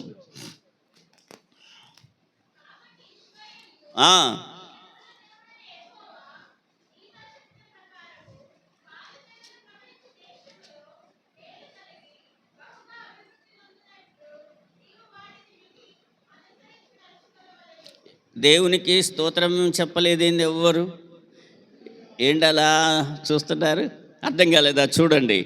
కాబట్టి ఇశ్రాయేలు సంఘమా, నీ పితరుల దేవుడైన యెహోవా నీతో చెప్పిన ప్రకారం, ఏదైతే చెప్పాడో ప్రారంభము మైకు పట్టుకున్న కాడ నుండి, ఆ ప్రకారము నీవు పాలు తేనెలు ప్రవహించు దేశంలో మేలు కలిగి బహుగా అభివృద్ధి పొందునట్లు. నీకు ఏం కలుగుతుంది? రెండవది, ఈ సంవత్సరంలో మొదటిది, నీ కార్యం సఫలమవుతుంది. నీ పట్టిన పని సక్సెస్ అవుతుంది. నువ్వు పట్టింది ఏదైనా బంగారంగా మార్చబడబోతుంది. ఇంతకుముందు బంగారం పట్టుకున్న మట్టి అయిపోయింది, ఇప్పుడు నువ్వు మట్టి పట్టిన బంగారం అవుతుంది. హల్లెలూయా చెప్పండి. 2024 వరకు ఎన్ని ప్రయత్నాలు చేసి నిజంగా నేను బంగారాన్నే పట్టి ప్రార్థన చేసినా అది మట్టిగానే మారిపోయింది. నాకు సంతోషం ఎక్కడా లేదు. అయితే ఈ సంవత్సరము నేను మట్టిని పట్టినా సరే దేవుడు నా పిడికిల నిండా మట్టిని బంగారముగా చేయబోతున్నాడు, బంగారముగా చేయబోతున్నాడు. హల్లెలూయా. చెప్పరా? బాధగా ఉందా? ముగిస్తాను నేను, వద్దులే, నిజంగానే చెప్తున్నా. మోషే ఏమనొద్దు, బయటికి వెళ్ళాక సిపోరాను బట్టి నేను ముగిస్తా వాక్యం. ఓకే, తలలు వంచి వేరే డీప్గా ఏమి ఆలోచించుకోండి. ఇప్పుడు ఎంత ఆనందంగా ఉన్నావో చెప్పండి, ఈ సంవత్సరం ముగింపు వరకు అంతే ఆనందంగా ఉంటావు. నేను చెప్తున్నా, మరలా నేను ఎప్పుడు వస్తా? చాలా లాంగ్ టైం ఇది, జూన్లో వస్తా. అప్పుడు మీరు అన్ని సాక్ష్యాలు తయారు చేసి ఉంచండి. రియల్గా నేను వచ్చినప్పుడు కొంచెం ఎర్లీగా మీరు పాటలు తగ్గించైనా మాటలు తగ్గించైనా సాక్ష్యాలకి టైం ఇచ్చేసుకుందాం. మంచి మంచి సాక్ష్యాలు మీరు ఇవ్వబోతున్నారు అంటే నేను వినటానికి ఆల్రెడీ మీకు తెలిసిపోద్ది, కానీ మీరు చెప్పొద్దు. ఆ రోజు అయితే మేము కొద్దిసేపు చెప్పుకున్నా పర్వాలేదు, కానీ టక్క మనిషికి 2 నిమిషాలు సాక్ష్యం ఇస్తా. మీరు సాక్ష్యాలు చెప్పబోయే వాళ్ళు చేతులు ఎత్తండి. నేను సాక్ష్యం చెప్పబోతున్నా. నీ పక్షాన దేవుడు సాక్ష్యాన్ని సిద్ధపరుస్తున్నాడు. ఎంతమంది నమ్ముతున్నారు? సాక్ష్యం చెప్పే వాళ్ళు చేతులు ఎత్తండి. ఇప్పుడు నేనే చెప్తా సాక్ష్యం. జాయ్ బాబుకి, సరే తన సొంతం గురించి కాదు, చర్చి విషయమై 1.5 లక్షలు, ఇంకా చిల్లర బల్లరే 2 లక్షలు అనుకుందాం. 2 లక్షలు ఏదన్నా ఈ చర్చి పని కొరకు కావాలని ప్రార్థనలో పెట్టాడు. మీకు కూడా చెప్తాడు. చెప్పావా? చెప్పాడా అండి? ప్రార్థన చేస్తున్నారా? ఇది సాక్ష్యం రావాలా? అట్లనే నీ మనసులో నువ్వు ఒకటాను, సాక్ష్యం రావాలా అమ్మా? అలానే ప్రతి ఒక్కరింట్లో, సుబ్బమ్మ వాళ్ళ ఇంట్లో ఒక సాక్ష్యం రావాలా. డేసి నీలోండి ఒక సాక్ష్యం రావాలి. కన్నీ నీ నుండి ఒక సాక్ష్యం రావాలా. ఎవరికి వారుగా చెప్పండి. ఇప్పుడు నిజంగా సాక్ష్యం చెప్పుతా, నేను 6 నెలల్లో ఒక సాక్ష్యాన్ని సంపాదించుకుంటా అనే ఒక కాన్ఫిడెన్స్ ఉన్న వాళ్ళు చేతులెత్తి దేవుని కనపరచండి. ఉంచండి, నాకు తెలియాలి కదా. దేని కొరకు? ఏం చేయబోతున్నాడు దేవుడు? కార్యములు చేయబోతున్నాడు. ఎప్పుడు చేయబోతున్నాడు?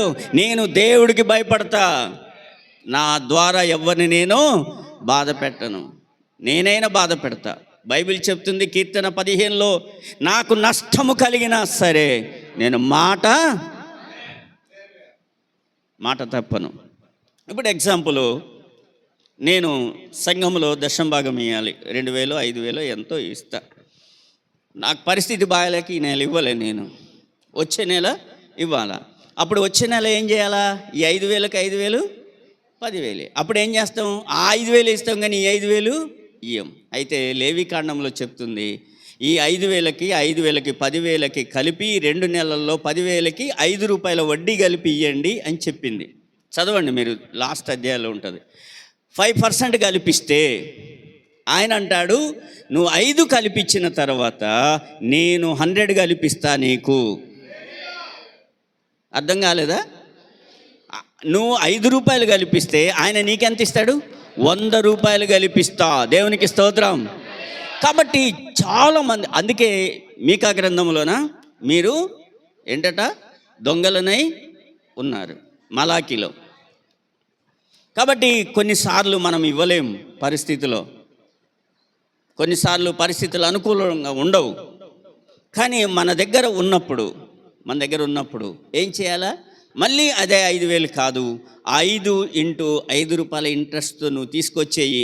అదే నెలలో ఇబ్బంది అనుకుంటావు, ఒక దగ్గర ఇవ్వాల్సింది ఆపి ఇక్కడ ఇచ్చావు, కానీ రేపు అక్కడ ఇవ్వడానికి అభ్యంతరం లేకుండా దేవుడు నీకు +100 కలిపి ఇస్తాడు. ×100, నాట్ ప్లస్, ×100. 5,000 × 100కి ×100 పెట్టుకుంటూ 5,000 కలిపి అట్లా దేవుడు నీకు ఇవ్వబోతా ఉన్నాడు. కాబట్టి మనము దేవుని యొక్క కొన్నిసార్లు ఏం చేస్తామో తెలుసా?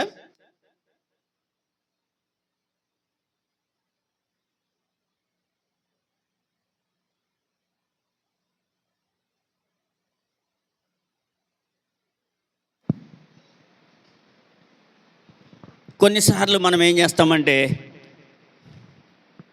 ఇవాళ మన చర్చిలో ఒక 2,000 కానుక వేయాలి. 2,000 5,000 1000 ఎంతో వేయాలి. అయితే ఆదివారము చర్చిలో వేసే కానుకను మనం ఏం చేస్తాం? శనివారమో శుక్రవారం మన ఇంట్లో ప్రార్థన అయిందనుకోండి, ఆ 1000 2,000 మనం అక్కడే చేతిలో పెడతాం పాస్టర్ గారికి. ఇక్కడ మళ్ళీ ఈరోజు ఆదివారం ఇక వేయం పాస్టర్ గారికి ఇయ్యం. ఇంకా ఇక అంటే నీ కుటుంబ ప్రార్థనకి నువ్వేమి కానుక పెట్టలే దేవుడికి, అంతే కదా. ఇవాళ ఇవ్వాల్సింది నువ్వు ముందుగా ఇచ్చావు, ఇవాళ ఇచ్చేది ఇక్కడ ఇయ్యలేక.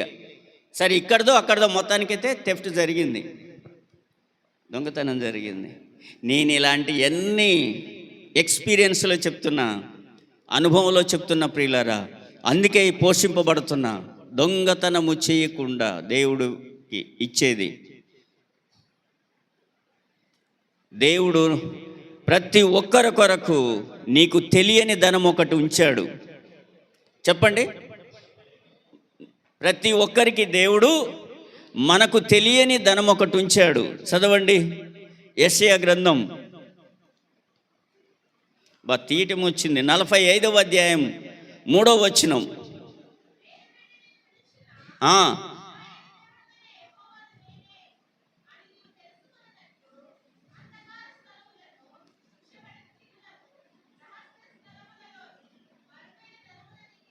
ఎవరికి ఇస్తాడు?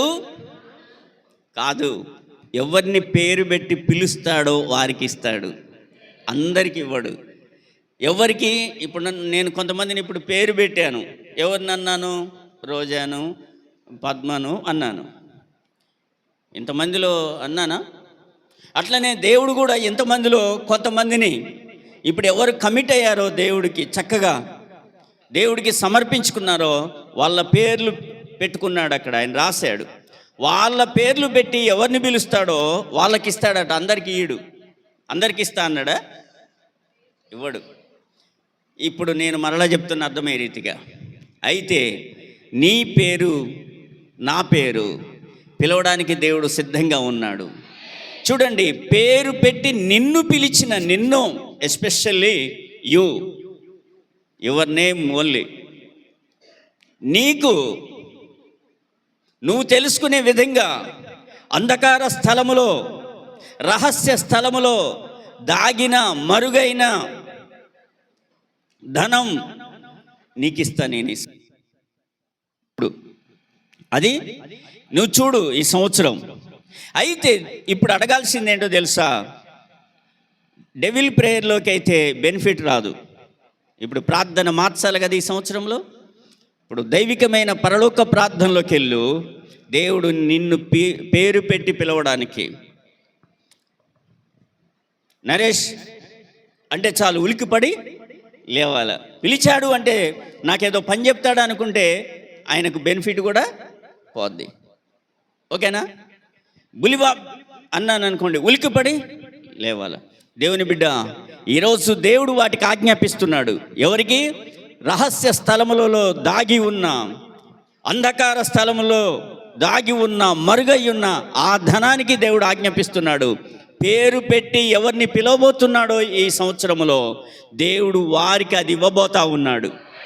అది ఇవ్వబోతా ఉన్నాడు అంతే. దేవునికి స్తోత్రం. కాబట్టి ఈ సంవత్సరము అక్కడ ద్వితీయోపదేశకాండము 6వ అధ్యాయం 3వ వచనములో రెండవ పని, మొదటిది ఏంటి? దేవుడు తన కార్యమును జరిగిస్తాడు. రెండవది ఏంటంటే, నీకు బహుగా అభివృద్ధి పొందినట్లుగా నీకు మేలు కలుగుతుంది. ఏమవుతుంది? అభివృద్ధి అనేది లేదు. మా జీతం ఎంత అండి? కొంతమంది మాట్లాడుకునేటప్పుడు అక్కలు ఏమంటారు? వీళ్ళకి మామూలుగా రావు. మేమంత కాదులే, మేమంత లేదులే, మాకంత లేదులే, మీ అంత కాదు, మీ అంత ఇవ్వలేము, లేకపోతే మీ అంత చేయలేము, మీ అంత రాబడి మాకు లేదు అని ఒకరినొకరు కొంచెం కించపరుచుకునే విధంగా మాట్లాడుకుంటుంటారు. అయితే దేవుడు అన్నాడు, కించపరచబడుతున్న సహోదరి సహోదరుడా, లో బడ్జెట్లో ఉన్న దేవుని బిడ్డ, లో ప్రాఫిట్లో ఉన్న దేవుని బిడ్డ, నీకు అభివృద్ధి కలగబోతుంది. దేవునికి స్తోత్రం. నీ కాంట్రాక్ట్ వర్క్ చిన్నగానే మొదలేసావు. నీ వ్యాపారము చిన్నగా మొదలేసావు. ఒక ఆటోకి డ్రైవర్గా, యాక్షన్ డ్రైవర్గా, ఒక కారుకి యాక్షన్ డ్రైవర్గా వెళ్తున్నావు. రేపు ఓనర్గా మారబోతున్నావు. ఇవన్నీ దేవుడు చేయబోతున్న కార్యాలు 2025లో. నీ కుమారుడు విషయంలో, నీ భర్త విషయంలో, నీ అల్లుడు విషయంలో, నీ ఫ్యామిలీ పర్సన్స్లో దేవుడు మేలు కల్పించి అభివృద్ధి చేయబోతున్నాడు. హల్లెలూయా. కాబట్టి వర్షము లేని సంవత్సరమున, ఇర్మియా గ్రంథంలో వర్షము లేని సంవత్సరమున ఏంటట?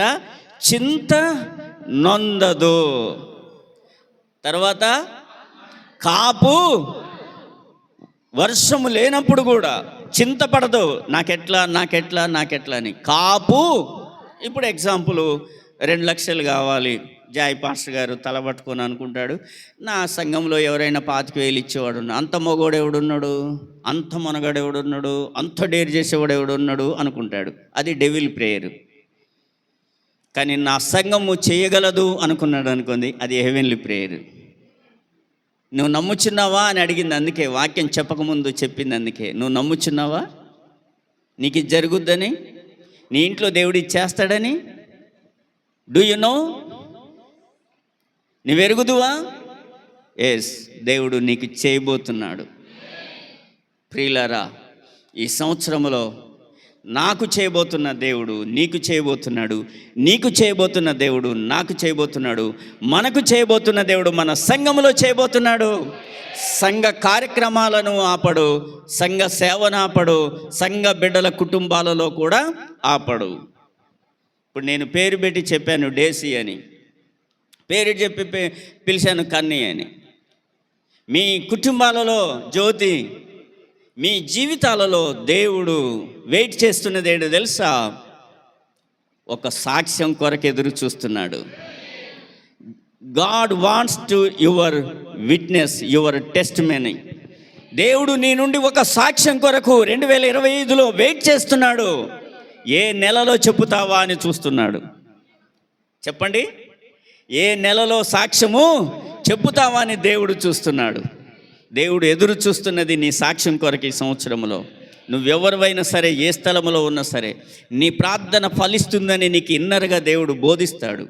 నీ ప్రార్థన దేవుడు విన్నాడని ఇన్నర్గా దేవుడు నీతో మాట్లాడతాడు. నీ ప్రార్థన ద్వారా దేవుడు మహిమ పొందుతున్నాడని ఇన్నర్గా నీకు దేవుడు తెలియచేస్తాడు. నీ ప్రార్థన దేవుడికి ఇష్టంగా, ధూపంగా, దీపంగా, నైవేద్యంగా మారిందని దేవుడు ఇన్నర్గా నీ స్పిరిట్లో తెలియపరుస్తాడు. దేవునికి స్తోత్రం. ఆ ప్రార్థనే ఈనాడు నుండి నీలో దేవుడు మొదలు పెట్టబోతున్న ప్రార్థన. ఆ ప్రార్థనే ఈనాడు నుండి నీలో ఉన్న డెవిల్ ప్రేయర్ని తొలగించి హెవెన్లీ ప్రేయర్గా మార్చబోతున్నాడు. This is the different between the devil and God. Yes, కరెక్టేనా? నేను పలికింది తప్ప? ఎందుకంటే మా పాస్టర్ అమ్మ, మా మరదలమ్మ నవ్వుకుంటుంది నా ఇంగ్లీష్ అంటే. ఇంగ్లీష్ ఏదో మాట్లాడాలనుకుంటాం, అది ప్రొనౌన్సియేషన్ రాక కదా ఏదో మాట్లాడేస్తాం. దేవునికి దెయ్యమునకు మధ్యలో జరిగే పోరాట ప్రార్థనలో ఈరోజు ఒక బ్రేక్ వచ్చేసింది. చీలిపోయినాయి. ఆంధ్ర తెలంగాణకి పులిచింతల ప్రాజెక్టులో ఎట్లా కదా నీళ్లను, కరెంటుని పంచుకునే పరిస్థితులు పంచుకున్నారో, దేవుడు ఈరోజు ఒకటి పంచి పెడుతున్నాడు. అపవాదితో అంటున్నాడు, నీదేదో నువ్వు తీసుకొని వెళ్ళిపో, ఉండొద్దు, వెళ్ళిపో. ఇక ఇంతకాలం ఏదో చేసింది, ఏదో చేసావు, వాళ్ళు ఏదో చేశారు, అయిపోయింది. నిన్ను ఉంచుకున్నారు ఇంతకాలం, నీ సేవలు చేశారు, నీ సేవతో పాటు నా సేవలో ఉండి 2 కలిపి వైట్ అండ్ బ్లాక్ చేశారు. ఏం చేశారు? వైట్ అండ్ బ్లాక్ చేశారు. శిరీష చెప్తూ వైట్ అండ్ బ్లాక్ చేశారు. బట్ 2025 బ్లాక్ అండ్ వైట్ కాదు, వైట్ అండ్ బ్లాక్ కాదు, total white. Not out side white, inside. దేవునికి స్తోత్రం చెప్పండి. ఇప్పుడు ఇక్కడ చూడండి, నీకు చూడండి, నాట్ ఓన్లీ ఇక్కడ చెప్తున్న అభివృద్ధి కాదు, there is no condition, there is no limit. నీ పట్ల అది చేయబోతున్నాడు. నిజంగా మా దగ్గర మొన్న కొత్తగా జాయిన్ అయ్యారు అమ్మాయిలు. వాళ్ళని చూస్తుంటే, వాళ్ళ పేరెంట్స్ని చూస్తుంటే, దేవుడు ఎంత గొప్పవాడు, వాళ్ళ ఎంత అదృష్టవంతులు అనుకున్నాను. మీ కుటుంబాలలో కూడా అది ఫైనాన్షియల్గా మిమ్మల్ని ఎంతగా డిసప్పాయింట్ చేస్తూ, దేవుడికి ఏదో ఇవ్వాలా, చేయాలి. ఇప్పుడు నేను వచ్చా, ఎగ్జాంపుల్ చెప్తున్నా, ఇవాళ సేవకులు వస్తున్నారు, కొత్త సంవత్సరం కదా, మొదటిసారిగా, కాబట్టి నేనేదో నాకు కలిగిన నేను కూడా ఏదన్నా చేతులు పెట్టి ప్రేయర్ చేయించుకుందాం అనుకుంటా. కానీ నేను అంత పెట్టలేకపోతున్నా, అంత చేయలేకపోతున్నా, అంత ఇవ్వలేకపోతున్నా అని నీ మనసులో ఉంటుంది.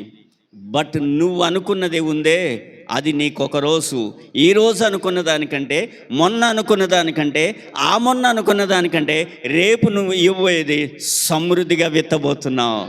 దేవునికి స్తోత్రం. అది బహు అభివృద్ధి. ఇవాళ పాస్టర్ గారు కూడా అలా అని అనుకోవచ్చు, నేను అన్నకేదో అని ఏదేదో అనుకుంటాం మనం. అయ్యో ఆ పరిస్థితిలో ఇచ్చే దాంట్లో ఏదో ఇంకొంచెం కల్పిస్తే పోలే. అది ఏదేది అనుకుంటున్నావో ఈ సంవత్సరంలో అదే నీ పట్ల దేవుడు, అదే నీ పట్ల దేవుడు, అదే నీ పట్ల దేవుడు, అదే నీ పట్ల దేవుడు, అదే నీ పట్ల దేవుడు 100% ఫుల్ఫిల్ చేయబోతా ఉన్నాడు. దేవునికి స్తోత్రం. మొదటిది ఏంటి? రెండవది ఏంటి? అభివృద్ధి. చూద్దాము 145వ కీర్తన. మూడవది ఏం చేయబోతున్నాడో నాకు టెన్షన్గా ఉంది, మీకు చెప్పాలి. 145వ కీర్తన 19.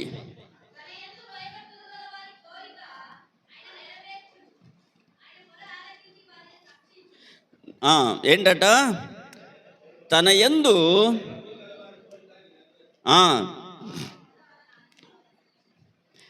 అయితే పైన కూడా చదువుకొని కిందికి వద్దాం.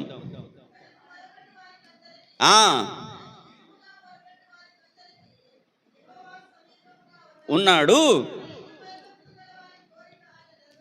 ఆయన, ఆ భక్తుల యొక్క కోరిక నెరవేర్చాలి అని ఉన్నాడు.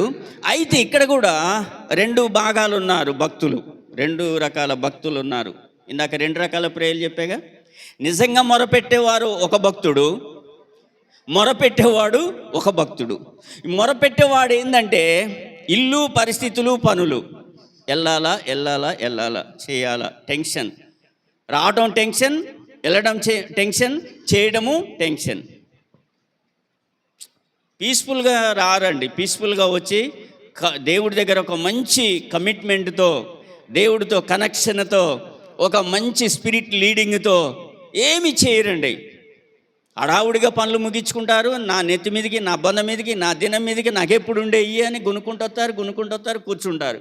ఇక్కడ ఆ కోపం ఎవరన్నా అక్క ప్రైజ్లాడంటే బుద్ధిలో ఉంటే అన్న బుద్ధిలో లేకపోతే ముఖం మాడుతుంది. అంతే. ఏంది అక్కెట్టుందని అనుకుంటావు. నువ్వు ప్రార్థన చేస్తే అక్కే మనసులో తిరిగింది, అక్కెట్టుంది, అక్క మూతిట్ట పెట్టింది.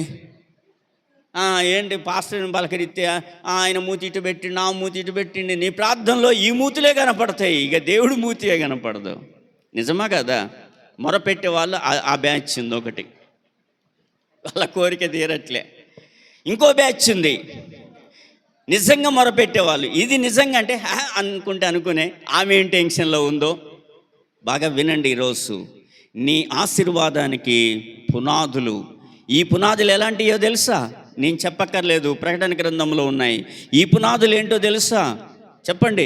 దేనితో వేస్తున్నారో తెలుసా ఈ పునాదులు? దేవుడు మనులు, మాణిక్యములు, రత్నములు, వజ్రములు, వైఢూర్యములు, కెంపులు కదా, పగడములు, వీటితో వేసే పునాదులు. అటువంటి మాటలు దేవుడు ఈరోజు పునాదులు వేస్తున్నాడు. దేవునికి స్తోత్రం. అంటే నీ ఇల్లు బండ మీద కట్టబడబోతుంది. గాలి వచ్చింది, తుఫాన్ వచ్చింది, ఆ ఇంటిని కొట్టింది, అయినా ఇల్లు పడలేదు. కారణం ఆ ఇల్లు బండ మీద కట్టబడింది. దేవునికి స్తోత్రం చెప్పండి.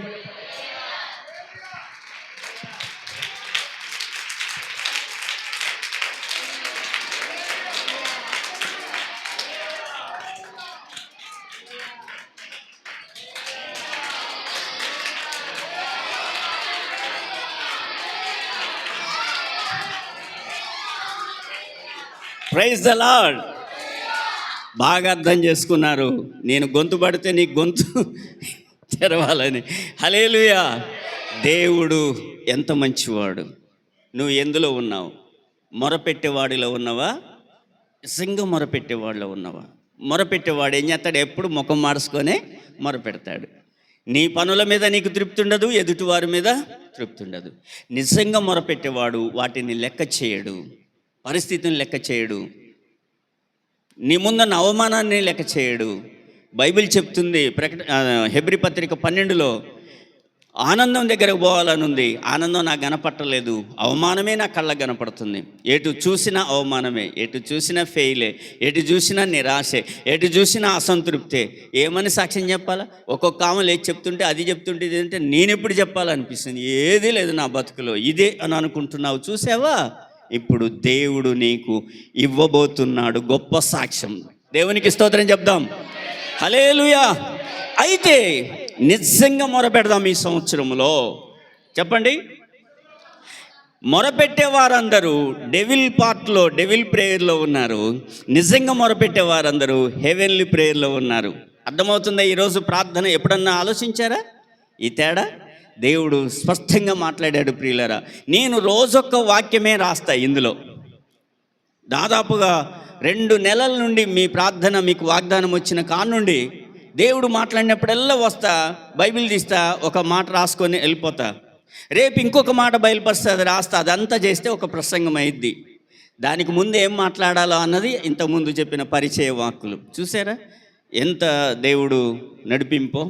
దాన్ని మీరు నిర్లక్ష్యం చేయొద్దు. ఏం చేయొద్దు? నిర్లక్ష్యం చేయొద్దు. సరే, ఓకే, నేను కూడా ఉరుకుతాను మీతో పాటు. దేవుడు ఈ మొరపెట్టే వారికి చూశాడు, మొర నిజంగా మొరపెట్టే వారికి చూశాడు దేవుడు. వీళ్ళిద్దరిని చూసి అన్నాడు, ఇందులో భయభక్తులు కలిగిన వాడెవడో వాళ్ళ కోరిక తీరుస్తా. అందరి కోరికలు నా వల్లగా తీరవడానికి. ఓకే, అర్థమైందా? కోరికలు తీరుస్తా, కానీ నేను ఎవరికి తీరుస్తా? నేను తీరుస్తా. ఒకవేళ మీరున్న 100 మంది భయభక్తులు 100 మంది ఇళ్లలో అద్భుతాలు చేస్తా. అందులో 5 ఇండ్లే ఉన్నాయి అనుకో, 5గురికే చేస్తా. ఒక్కడుంటే ఒక్కడికే చేస్తా. చెప్పండి, ఇప్పుడు మీరు చెప్పండి. మూడవది ఏంటి? నా కోరిక తీరబోతుంది. అయితే నేను నా దేవుడికి నిజంగా మొరపెట్టి దేవుడు యందు భయభక్తులు కలిగి ఉంటాను అని చెప్పాలి. మీరు చెప్పరా? అది కాదు, ముందు నా కోరిక తీర్చబడబోతుంది, నేను నిజంగా మొరపెట్టి నా దేవుడికి భయభక్తులతో ప్రార్థిస్తాను, అప్పుడు నా కోరిక దేవుడు తీరుస్తాడు. దేవునికి స్తోత్రం. ఎంతమందికి అర్థమైంది ఈ మాట? ఎంతమందికి అర్థమైంది? దేవుడు 3వ కార్యం చేయబోతున్నాడు. ఏమిటి ఆ కార్యం అంటే నీ కోరిక. అబ్బా, ఈ మాట చెప్పడానికి నీ కోరిక అనుకుంటే ఇట్లనే నిలబడిపోతే పోలా అని అనిపిస్తుంది. నీకు ఏముంది ఈ సంవత్సరంలో? నువ్వు అనుకొని ఉంటావు, ఈ సంవత్సరంలో ఏదో నీ మనసులో అనుకొని ఉంటావు కదా, అదే నీ కోరిక, అదే తీరబోతుంది. అదే నీ కోరిక తీరబోతుంది. కీర్తనల గ్రంథం 20వ కీర్తనలో కూడా చదువుకుందాం. 4వ ఏం చేస్తాడట? నీ కోరికను సిద్ధింపచేసి నీ ఆలోచన యావత్తును కూడా ఏం చేస్తాడట? సఫలపరచు దేవుడు, సఫలపరిచే దేవుడు. ఈ సంవత్సరము దేవుడు నీతో చక్కగా మాట్లాడుతూ ఉన్నాడు ప్రియులారా. చక్కగా మాట్లాడుతున్నటువంటి వాడు ఏంటి అంటే, నీ కోరికను నీ ఆలోచన యావత్తును కూడా నేను సఫలపరుస్తా. దేవుడిలో ఉండు నువ్వు ఈ సంవత్సరం. నీ ఆలోచన నీ ఓనుగా తీసుకోకు. నీ ఆలోచన బయట వాళ్ళ చేతిలో పెట్టకు. నీ ఆలోచన విగ్రహాల చేతిలో పెట్టకు. నీ ఆలోచన ఇంకొకరి చేతిలో పెట్టకు. నీ ఆలోచన దేవుని చేతిలో పెట్టు. దావీదు ఎందుకు దేవుడికి హృదయానుసారుడయ్యాడు తెలుసా? ఆయన ప్రతి విషయానికి ఆయన ఆలోచన దేవుడి దగ్గర పెట్టి విచారణ చేసి దేవుడు వెళ్ళు అంటేనే వెళ్ళేవాడు. తన మీదికి కత్తి వస్తున్నా అట్లే ఉన్నాడు, అంతే. వెళ్ళు అంటేనే వెళ్ళాడు. మొదటిది చెప్పండి, నా కార్యం అని చెప్పండి. రెండవది చెప్పండి, నేను. మూడవది చెప్పండి, నా కోరిక. నాలుగవది నిర్గమకాండం 20వ అధ్యాయం 24వ వచనము చదువుకుందాం.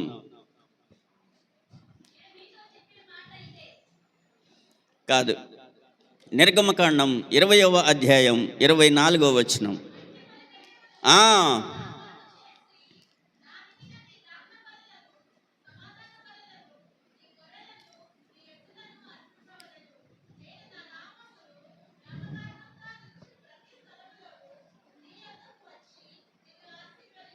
నేను చూడండి, నీ వద్దకు వచ్చి, నేను నీ దగ్గరికి వచ్చి, నేను నిన్ను, ప్రతి మాట దగ్గర ఒక కండిషన్ చెప్తున్నాడు. నేను నీ దగ్గరికి వచ్చి నిన్ను ఆశీర్వదిస్తా, బట్ నువ్వు ఒక చిన్న పని చేయాల. అక్కడ చూడండి కండిషన్ ఏంటంటే, నీవు నా కొరకు అని రాశాడు. నీవు నా కోసం ఒక బలిపీఠము కట్టు, దాని మీద బలులను అర్పించు. హలో హలో, దేవునికి స్తోత్రం. నువ్వు ఎక్కడ ఉంటావో ప్రతి స్థలం అక్కడికి వస్తా, నేను నిన్ను అక్కడ ఆశీర్వదిస్తా, బట్ ఒక కండిషన్, నీవు నా కోసం ఒక బలిపీఠం కట్టి దాని మీద బలులు అర్పించాలా. బలి అర్పించాలా. యూనో బలి అంటే ఏంటి చెప్పండి? అక్కడ నేను చచ్చిపోవాలా, నా కోపం చచ్చిపోవాలా, నా ఆవేశం చచ్చిపోవాలా, నా అసూయ చచ్చిపోవాలా, నా గర్వం, నా ప్రైడ్ చచ్చిపోవాలా, నా ఇమేజ్, నేను ఏదైతే నేను మంచివాడిని, నేను మంచిదాన్ని, నేను గొప్పవాడిని, నేను గొప్పదాన్ని, నాకు అది ఉంది ఇది అనుకునేటటువంటి అదంతా చచ్చిపోవాలా. అక్కడికి వచ్చి ప్రార్థన చేసేవాడు ఆ బలిపీఠం మీద ప్రార్థన చేస్తే, బలిపీఠం మీద ఇప్పుడు కోడిని కమిరిస్తారు, చచ్చిన తర్వాతనా బతికిన తర్వాతనా? పందిని కాలుస్తారు, చచ్చినాకనా బతికినాకనా? అంతే కదా, అంతే కదా. దేవుడు ఈరోజు మాట్లాడుతున్నాడు, నీ కోరిక తీర్చబడాలని ఉంది కదా నీకు, నువ్వు చచ్చిపోతావా నా కొరకు అన్నాడు. అక్కడ ఎవరి కోసం? నా కోసం. ప్రేమించుకునే వాళ్ళు ఏం చేస్తారు? ఏం చేస్తారు? ఇంత ఇనప తీగని కాల్చుకొని పేరు రాసుకుంటారు కదా పీటర్ గారు కదా. నేను నీకోసం, వాడు తెగిచ్చి వస్తాడు. నిన్న కర్నూలులో జపాన్ అమ్మాయిని చేసుకున్నాడు, చూడలే మీరు? అయితే కొంతమంది మనం చూస్తూనే ఉంటాం, ఆటో డ్రైవర్ని చేసుకున్నారు, వాళ్ళు కోటీశ్వర్లు అయ్యి ఉండి అని చూస్తుంటాం కొన్ని. నేను ఒక్కటే చెప్తున్నాను, మనము వాడే మాట ఏంటో తెలుసా? వాడు చేయని సావని సావకపోని కానీ ఒకటి చెప్తాడు, నేను నీ కోసం ఏదైనా చేస్తా, నీ కోసం నేను చేస్తా అంటాడు. అంటే వెనకడేవుడు సామెత చెప్పాడు, ఇద్దరు కలిసి వెళ్ళిపోతున్నారట, ఎదుటేది ఎలుగుబంటి కనపడదట, వీడు గబగబా చెట్టు పైకి ఎక్కాడట. గబగబా చెట్టు పైకి ఎక్కాడట. అయితే అది ఎలుగుబంటి కాదు, వాడు ఏదో ఎలుగుబంటి వేషంలో వచ్చినాడు. వాడు వచ్చి అమ్మాయిని గట్టిగా పట్టుకున్నాడట. గట్టిగా పట్టుకుంటే వామ్మో కేకెత్తా ఆయన వైపు చూసిందంట. నా కోసం చచ్చిపోతా అన్నావు కదా, మరి నన్ను చంపి నువ్వు పైకి ఎక్కినవేంటి అని అన్నాడంట. కాదే, ఆడవాళ్ళనైతే ఏం చేయరు, మొగళ్ళనైతే చంపుతారని నేను భయంతో పైకి ఎక్కినంటే వాడు అన్నాడట, పట్టుకున్న ఎలుగుబంటి అందంట ఆమెతో, ఎవడైనా మాట ఇచ్చేటప్పుడు ప్రతి మగవాడైనా ప్రతి ఆడదైనా నమ్మించడానికి అనే మాట కానీ అది ఎవడు చేయలేడు. కానీ నిజంగా మన కొరకు చచ్చిపోయిన వాడు ఒకే ఒక ప్రేమికుడు ఉన్నాడు. ఆ ప్రేమికుడు పేరు 2 అక్షరాలు, యేసు. దేవునికి స్తోత్రం. ఆ ప్రేమికుడు ఉన్నాడు, మన లవర్ ఉన్నాడు, మన ప్రియుడున్నాడు, మన నాథుడున్నాడు, మన రక్షకుడున్నాడు, మన విమోచకుడున్నాడు, ప్రాణం పెట్టిన వాడున్నాడు, ప్రాణనాథున్నాడు, భూమికి ఆకాశమునకు మధ్య వేలాడిన వాడున్నాడు, నింద అవమానం వ్యసనాలు భరించిన వాడున్నాడు, మన కొరకు దరిద్రుడైన వాడున్నాడు, యేసు. దేవునికి స్తోత్రం. ఆయన పేరే యేసు.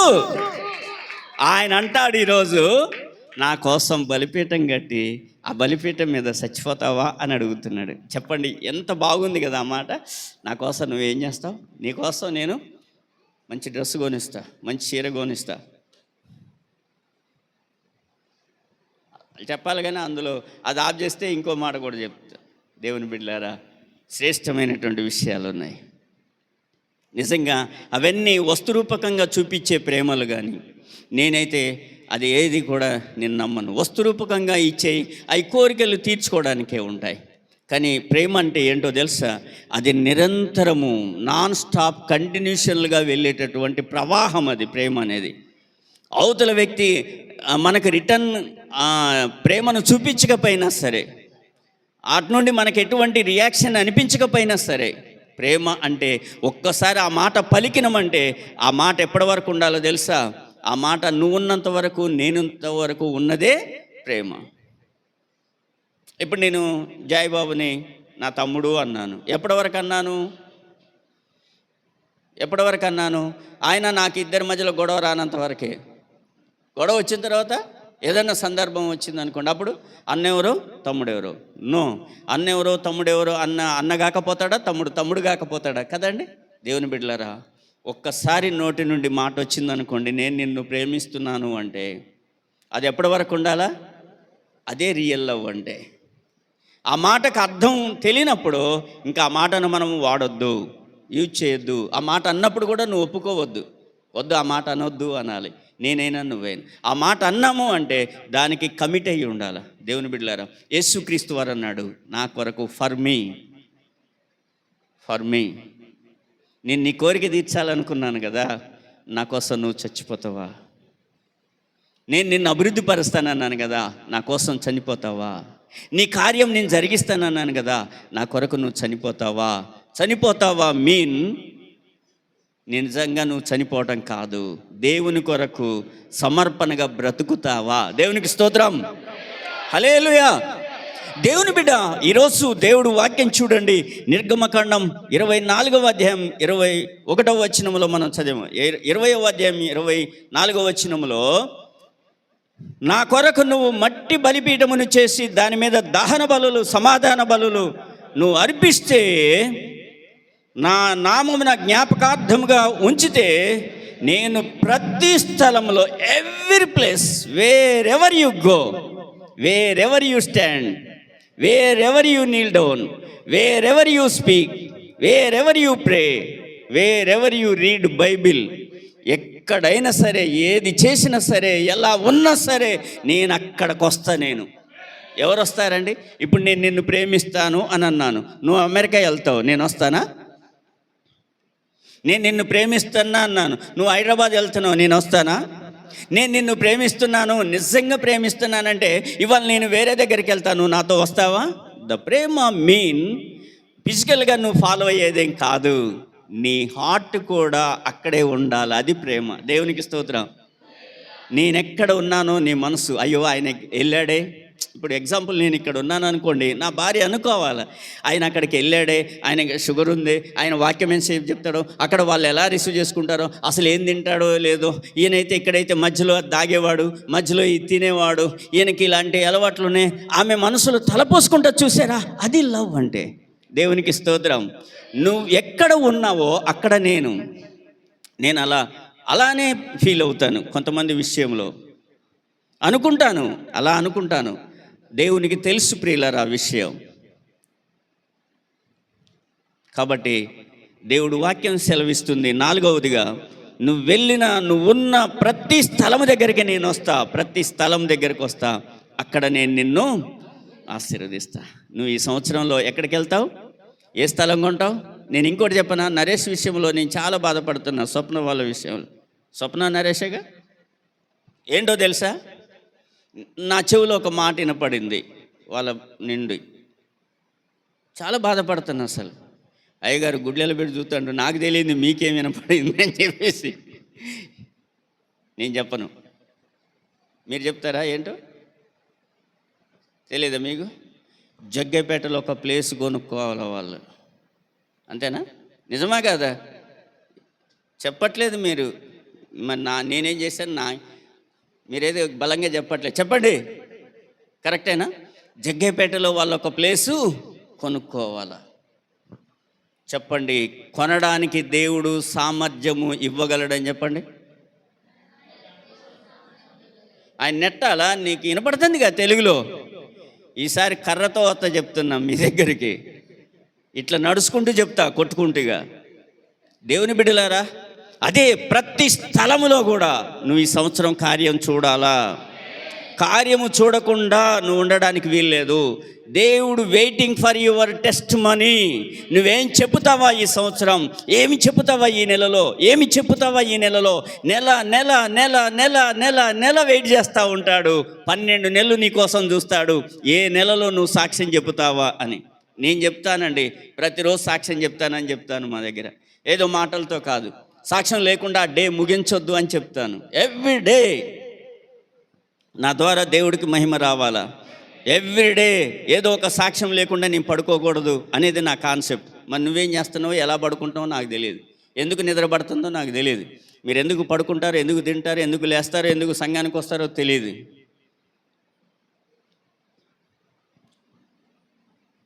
సాక్ష్యం ఉండాలి. క్రైస్తవుడు అంటే నేను ఎవరో తెలుసా? సాక్ష్యం ఉన్నవాడు. క్రైస్తవుడు అంటే ఏంటి? సాక్ష్యం ఉన్నవాడు. సాక్ష్యం లేనోడు క్రైస్తవుడు కాదు. సాక్ష్యం ఉండాలి దేవుడికి. కాబట్టి ప్రతి స్థలం దేవుడు సాక్ష్యంగా నిన్ను ఉంచాలని కోరుకుంటున్నాడు. యెషయా గ్రంథం 35వ అధ్యాయం, 2 మాటలు చెప్పేసి నేను ముగిస్తా. 35వ అధ్యాయం యెషయా గ్రంథం 10వ వచనం.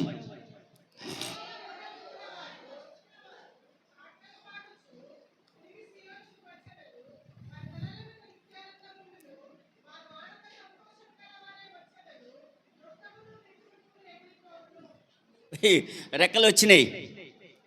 నీ ఇంట్లో ఉన్న శాపానికి, నీ ఇంట్లో ఉన్న కోపానికి, నీ ఇంట్లో ఉన్న దరిద్రానికి, నీ ఇంట్లో ఉన్న నిరుద్యోగానికి, నీ ఇంట్లో ఉన్న త్రాగుబోతనానికి, నీ ఇంట్లో ఉన్న నీ నిర్లక్ష్యం చేసే నీ కొడుక్కి, నీ భర్తకు రెక్కలు వస్తున్నాయి ఈ సంవత్సరం. ఏంటట? దుఃఖము, నిట్టూర్పు, చెప్పండి, ఎగిరిపోతాయి. ఏంటి మా ఆయన ఇట్లా ఎగిరిపోతున్నాయి. అక్కడ పోయి ఈకలు రాల్చి, కోకలు రాల్చి అంత అయిపోతే కొత్త పక్షిగా, పక్షిరాజు వలె. ఏంటట? దేవుని కొరకు ఎదురు చూసి పక్షిరాజు వలె. ఏంటట? నూతన సంవత్సరంలో నూతన బలం పొంది అలయక పరిగెత్తి సొమ్మసిల్లక నడిచిపోయి సంఘములో నిలబడబోతున్నాడు. సరిపోలే అస్సలు. హల్లెలూయా. నా అంత స్వరం రాదా? చెప్పండి, గట్టిగా చెప్పండి.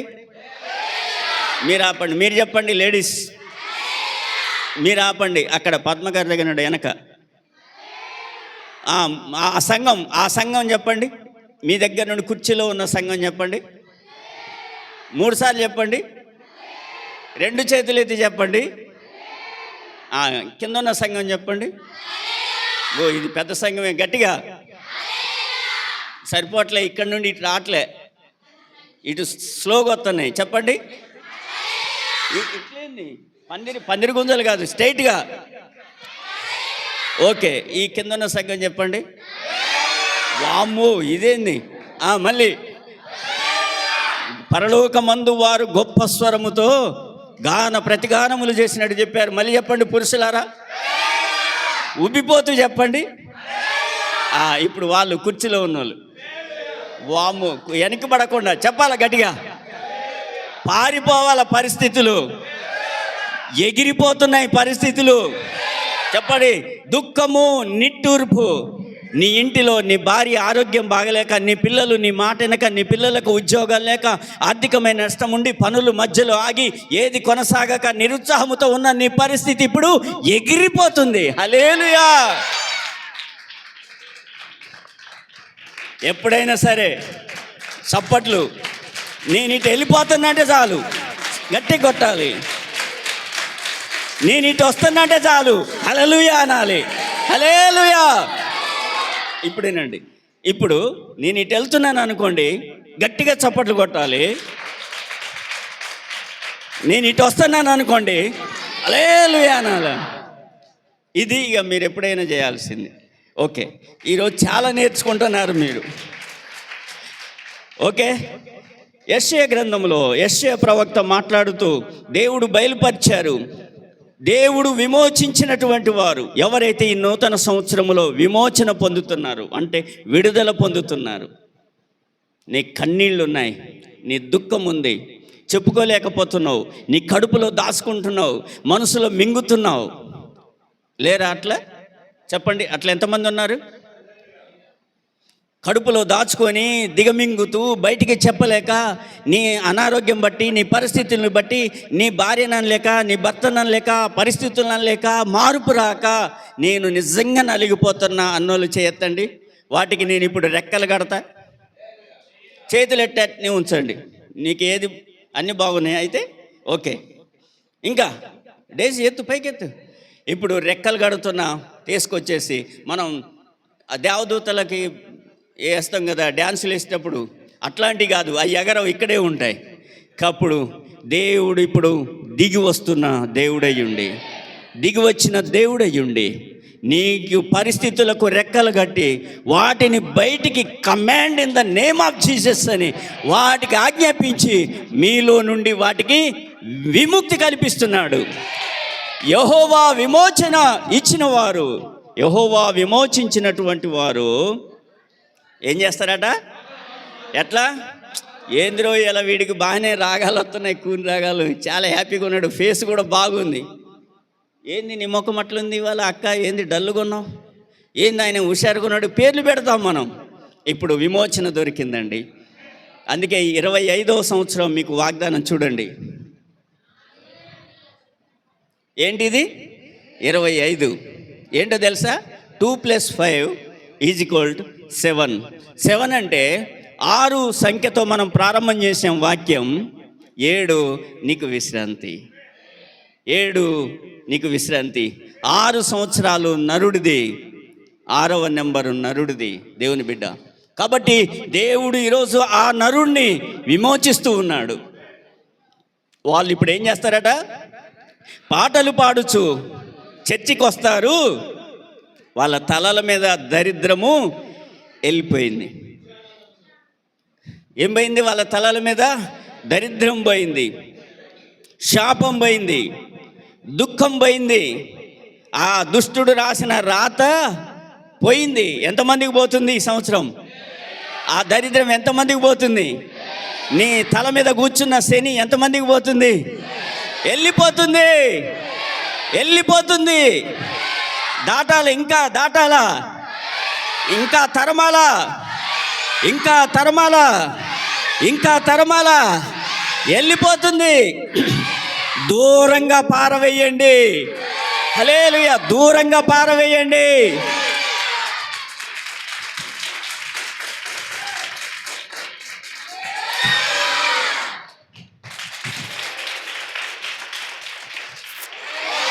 Praise the lord.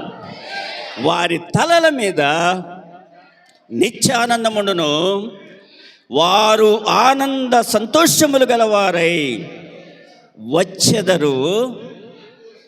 దుఃఖము, నిట్టూర్పు. 5వది ఏంటి అంటే ఏంటట? నిత్య ఆనందం అంటాం కదా. నిత్య కళ్యాణం వాళ్ళకేందండి? వాళ్ళ వ్యాపారం. 3 పువ్వులు 6 కాయలు. నిత్య కళ్యాణం, పచ్చతోరణం వాళ్ళకేంటండి? మనకేగా. ఈరోజు నా దేవుని బిడ్డ, ఒకటి చెప్పమంటారా? నీకున్నటువంటి పిరికి గుండె, అయ్యో జరుగుద్దో లేదో అనే ఒక భయం నిన్ను పట్టుకుంది. ఈ సంవత్సరమైన దేవుడు చేస్తాడో లేదో అనే ఒక భయం నిన్ను పట్టుకుంది. దేవుడు చేయడానికి సమర్థుడే కానీ ఎందుకు జరగట్లేదు అనేది ఒకటి పట్టుకుంది కదా. అది నీ నుండి ఇప్పుడు పట్టుకుందుందే, అది విడిచిపెట్టి పోతుంది.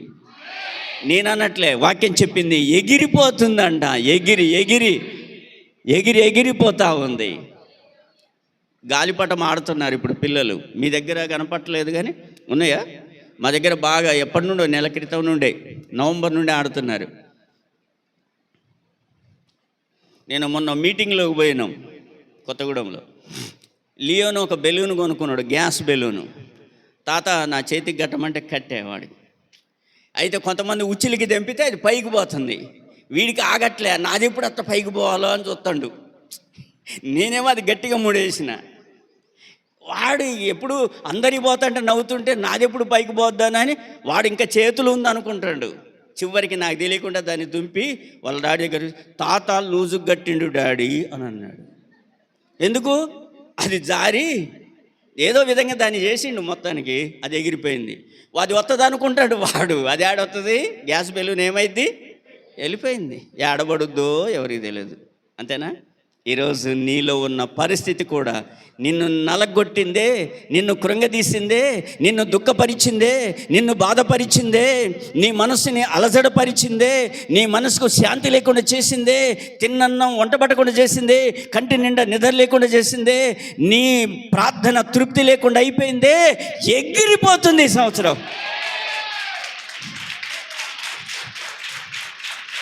ఎగిరిపోతుంది ఈ సంవత్సరం, ఎగిరిపోతుంది ఈ సంవత్సరం.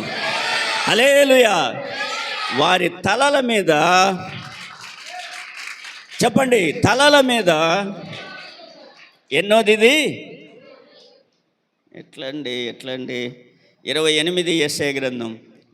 ఇదే ఈ లాస్ట్ చెప్పేసి ముగిస్తలేండి. ఇక మీరు వద్దన్నా కావాలన్నా అసలు ఇక 28వ అధ్యాయము నిర్గమక, అది యెషయా గ్రంథం 18-20.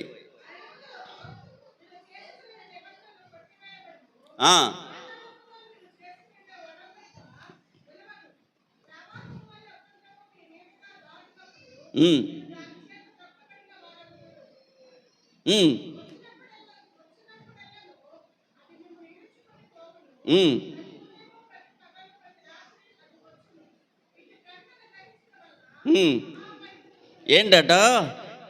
ప్రతి ఒక్కరు కూడా మరణముతో చేసుకున్న నిబంధన. 6వది ఏంటట? దేంతోటట? మరణముతో ఒక నిబంధన చేసుకున్నారు. ఇక విసిగిపోయారు. ఇక వేస్ట్, చనిపోవటం బెటరు. లోన్ అన్న వస్తుంది, ఆ లోన్ అన్న మాఫీ అయింది, ఇన్సూరెన్స్ అన్న వస్తుంది. ఇలా అనుకుంటూ కొన్నిసార్లు ఇంకేదేదో అనుకుంటూ ఒంటరిగా ఉన్నప్పుడు ఇంకెన్నో ఆలోచనలు వస్తూ ఒక పక్క దేవుడినే ప్రార్థన చేస్తాం, కానీ ఒక పక్క భయాన్ని కూడా అనుభవిస్తున్నాం. ఈ 2025లో 6వది నీ కొరకే నరుడు కాబట్టి మాట్లాడుతున్నాడు. మరణముతో మీరు చేసుకున్న నిబంధన ఏమవుతుంది అంటే నీ ఆయుష్ ఇప్పుడు పెరుగుతుంది. ఇంకా నువ్వు చనిపోయే అవకాశము ఏ విధంగా కూడా ఎన్నో రకాలుగా అనుకొని ఉండొచ్చు. మంచంలో ఉండనుకోవచ్చు, హాస్పిటల్లో ఉండనుకోవచ్చు, ఇంట్లో ఉండనుకోవచ్చు, ఒంటరిగా ఉండి అనుకోవచ్చు. ఎన్నో రీతులుగా నువ్వు అనుకోండు. ఎంతకాలం అండి ఎదిగిన పిల్లని ఇంట్లో పెట్టుకొని, ఎదిగిన కొడుకుని ఇంట్లో పెట్టుకొని, సరైనటువంటి సంబంధాలు లేక నలుగురు ఏమనుకుంటారు, వాళ్ళకు మంచిగా సంబంధం వచ్చి రేపు సాక్ష్యం చెప్తుంటే దేవుడు అంటే సంబంధాలు రాంది నాకేనా అని ఇట్లా ఫైనాన్షియల్ కానీ, మెంటల్గా, ఫిజికల్గా, లేకపోతే ఇంకా అనేకమైనటువంటి విషయాలలో ఎన్నో రకాలతో నువ్వు నిబంధన చేసుకున్నావు కదా దేవుడు. చెప్పండి.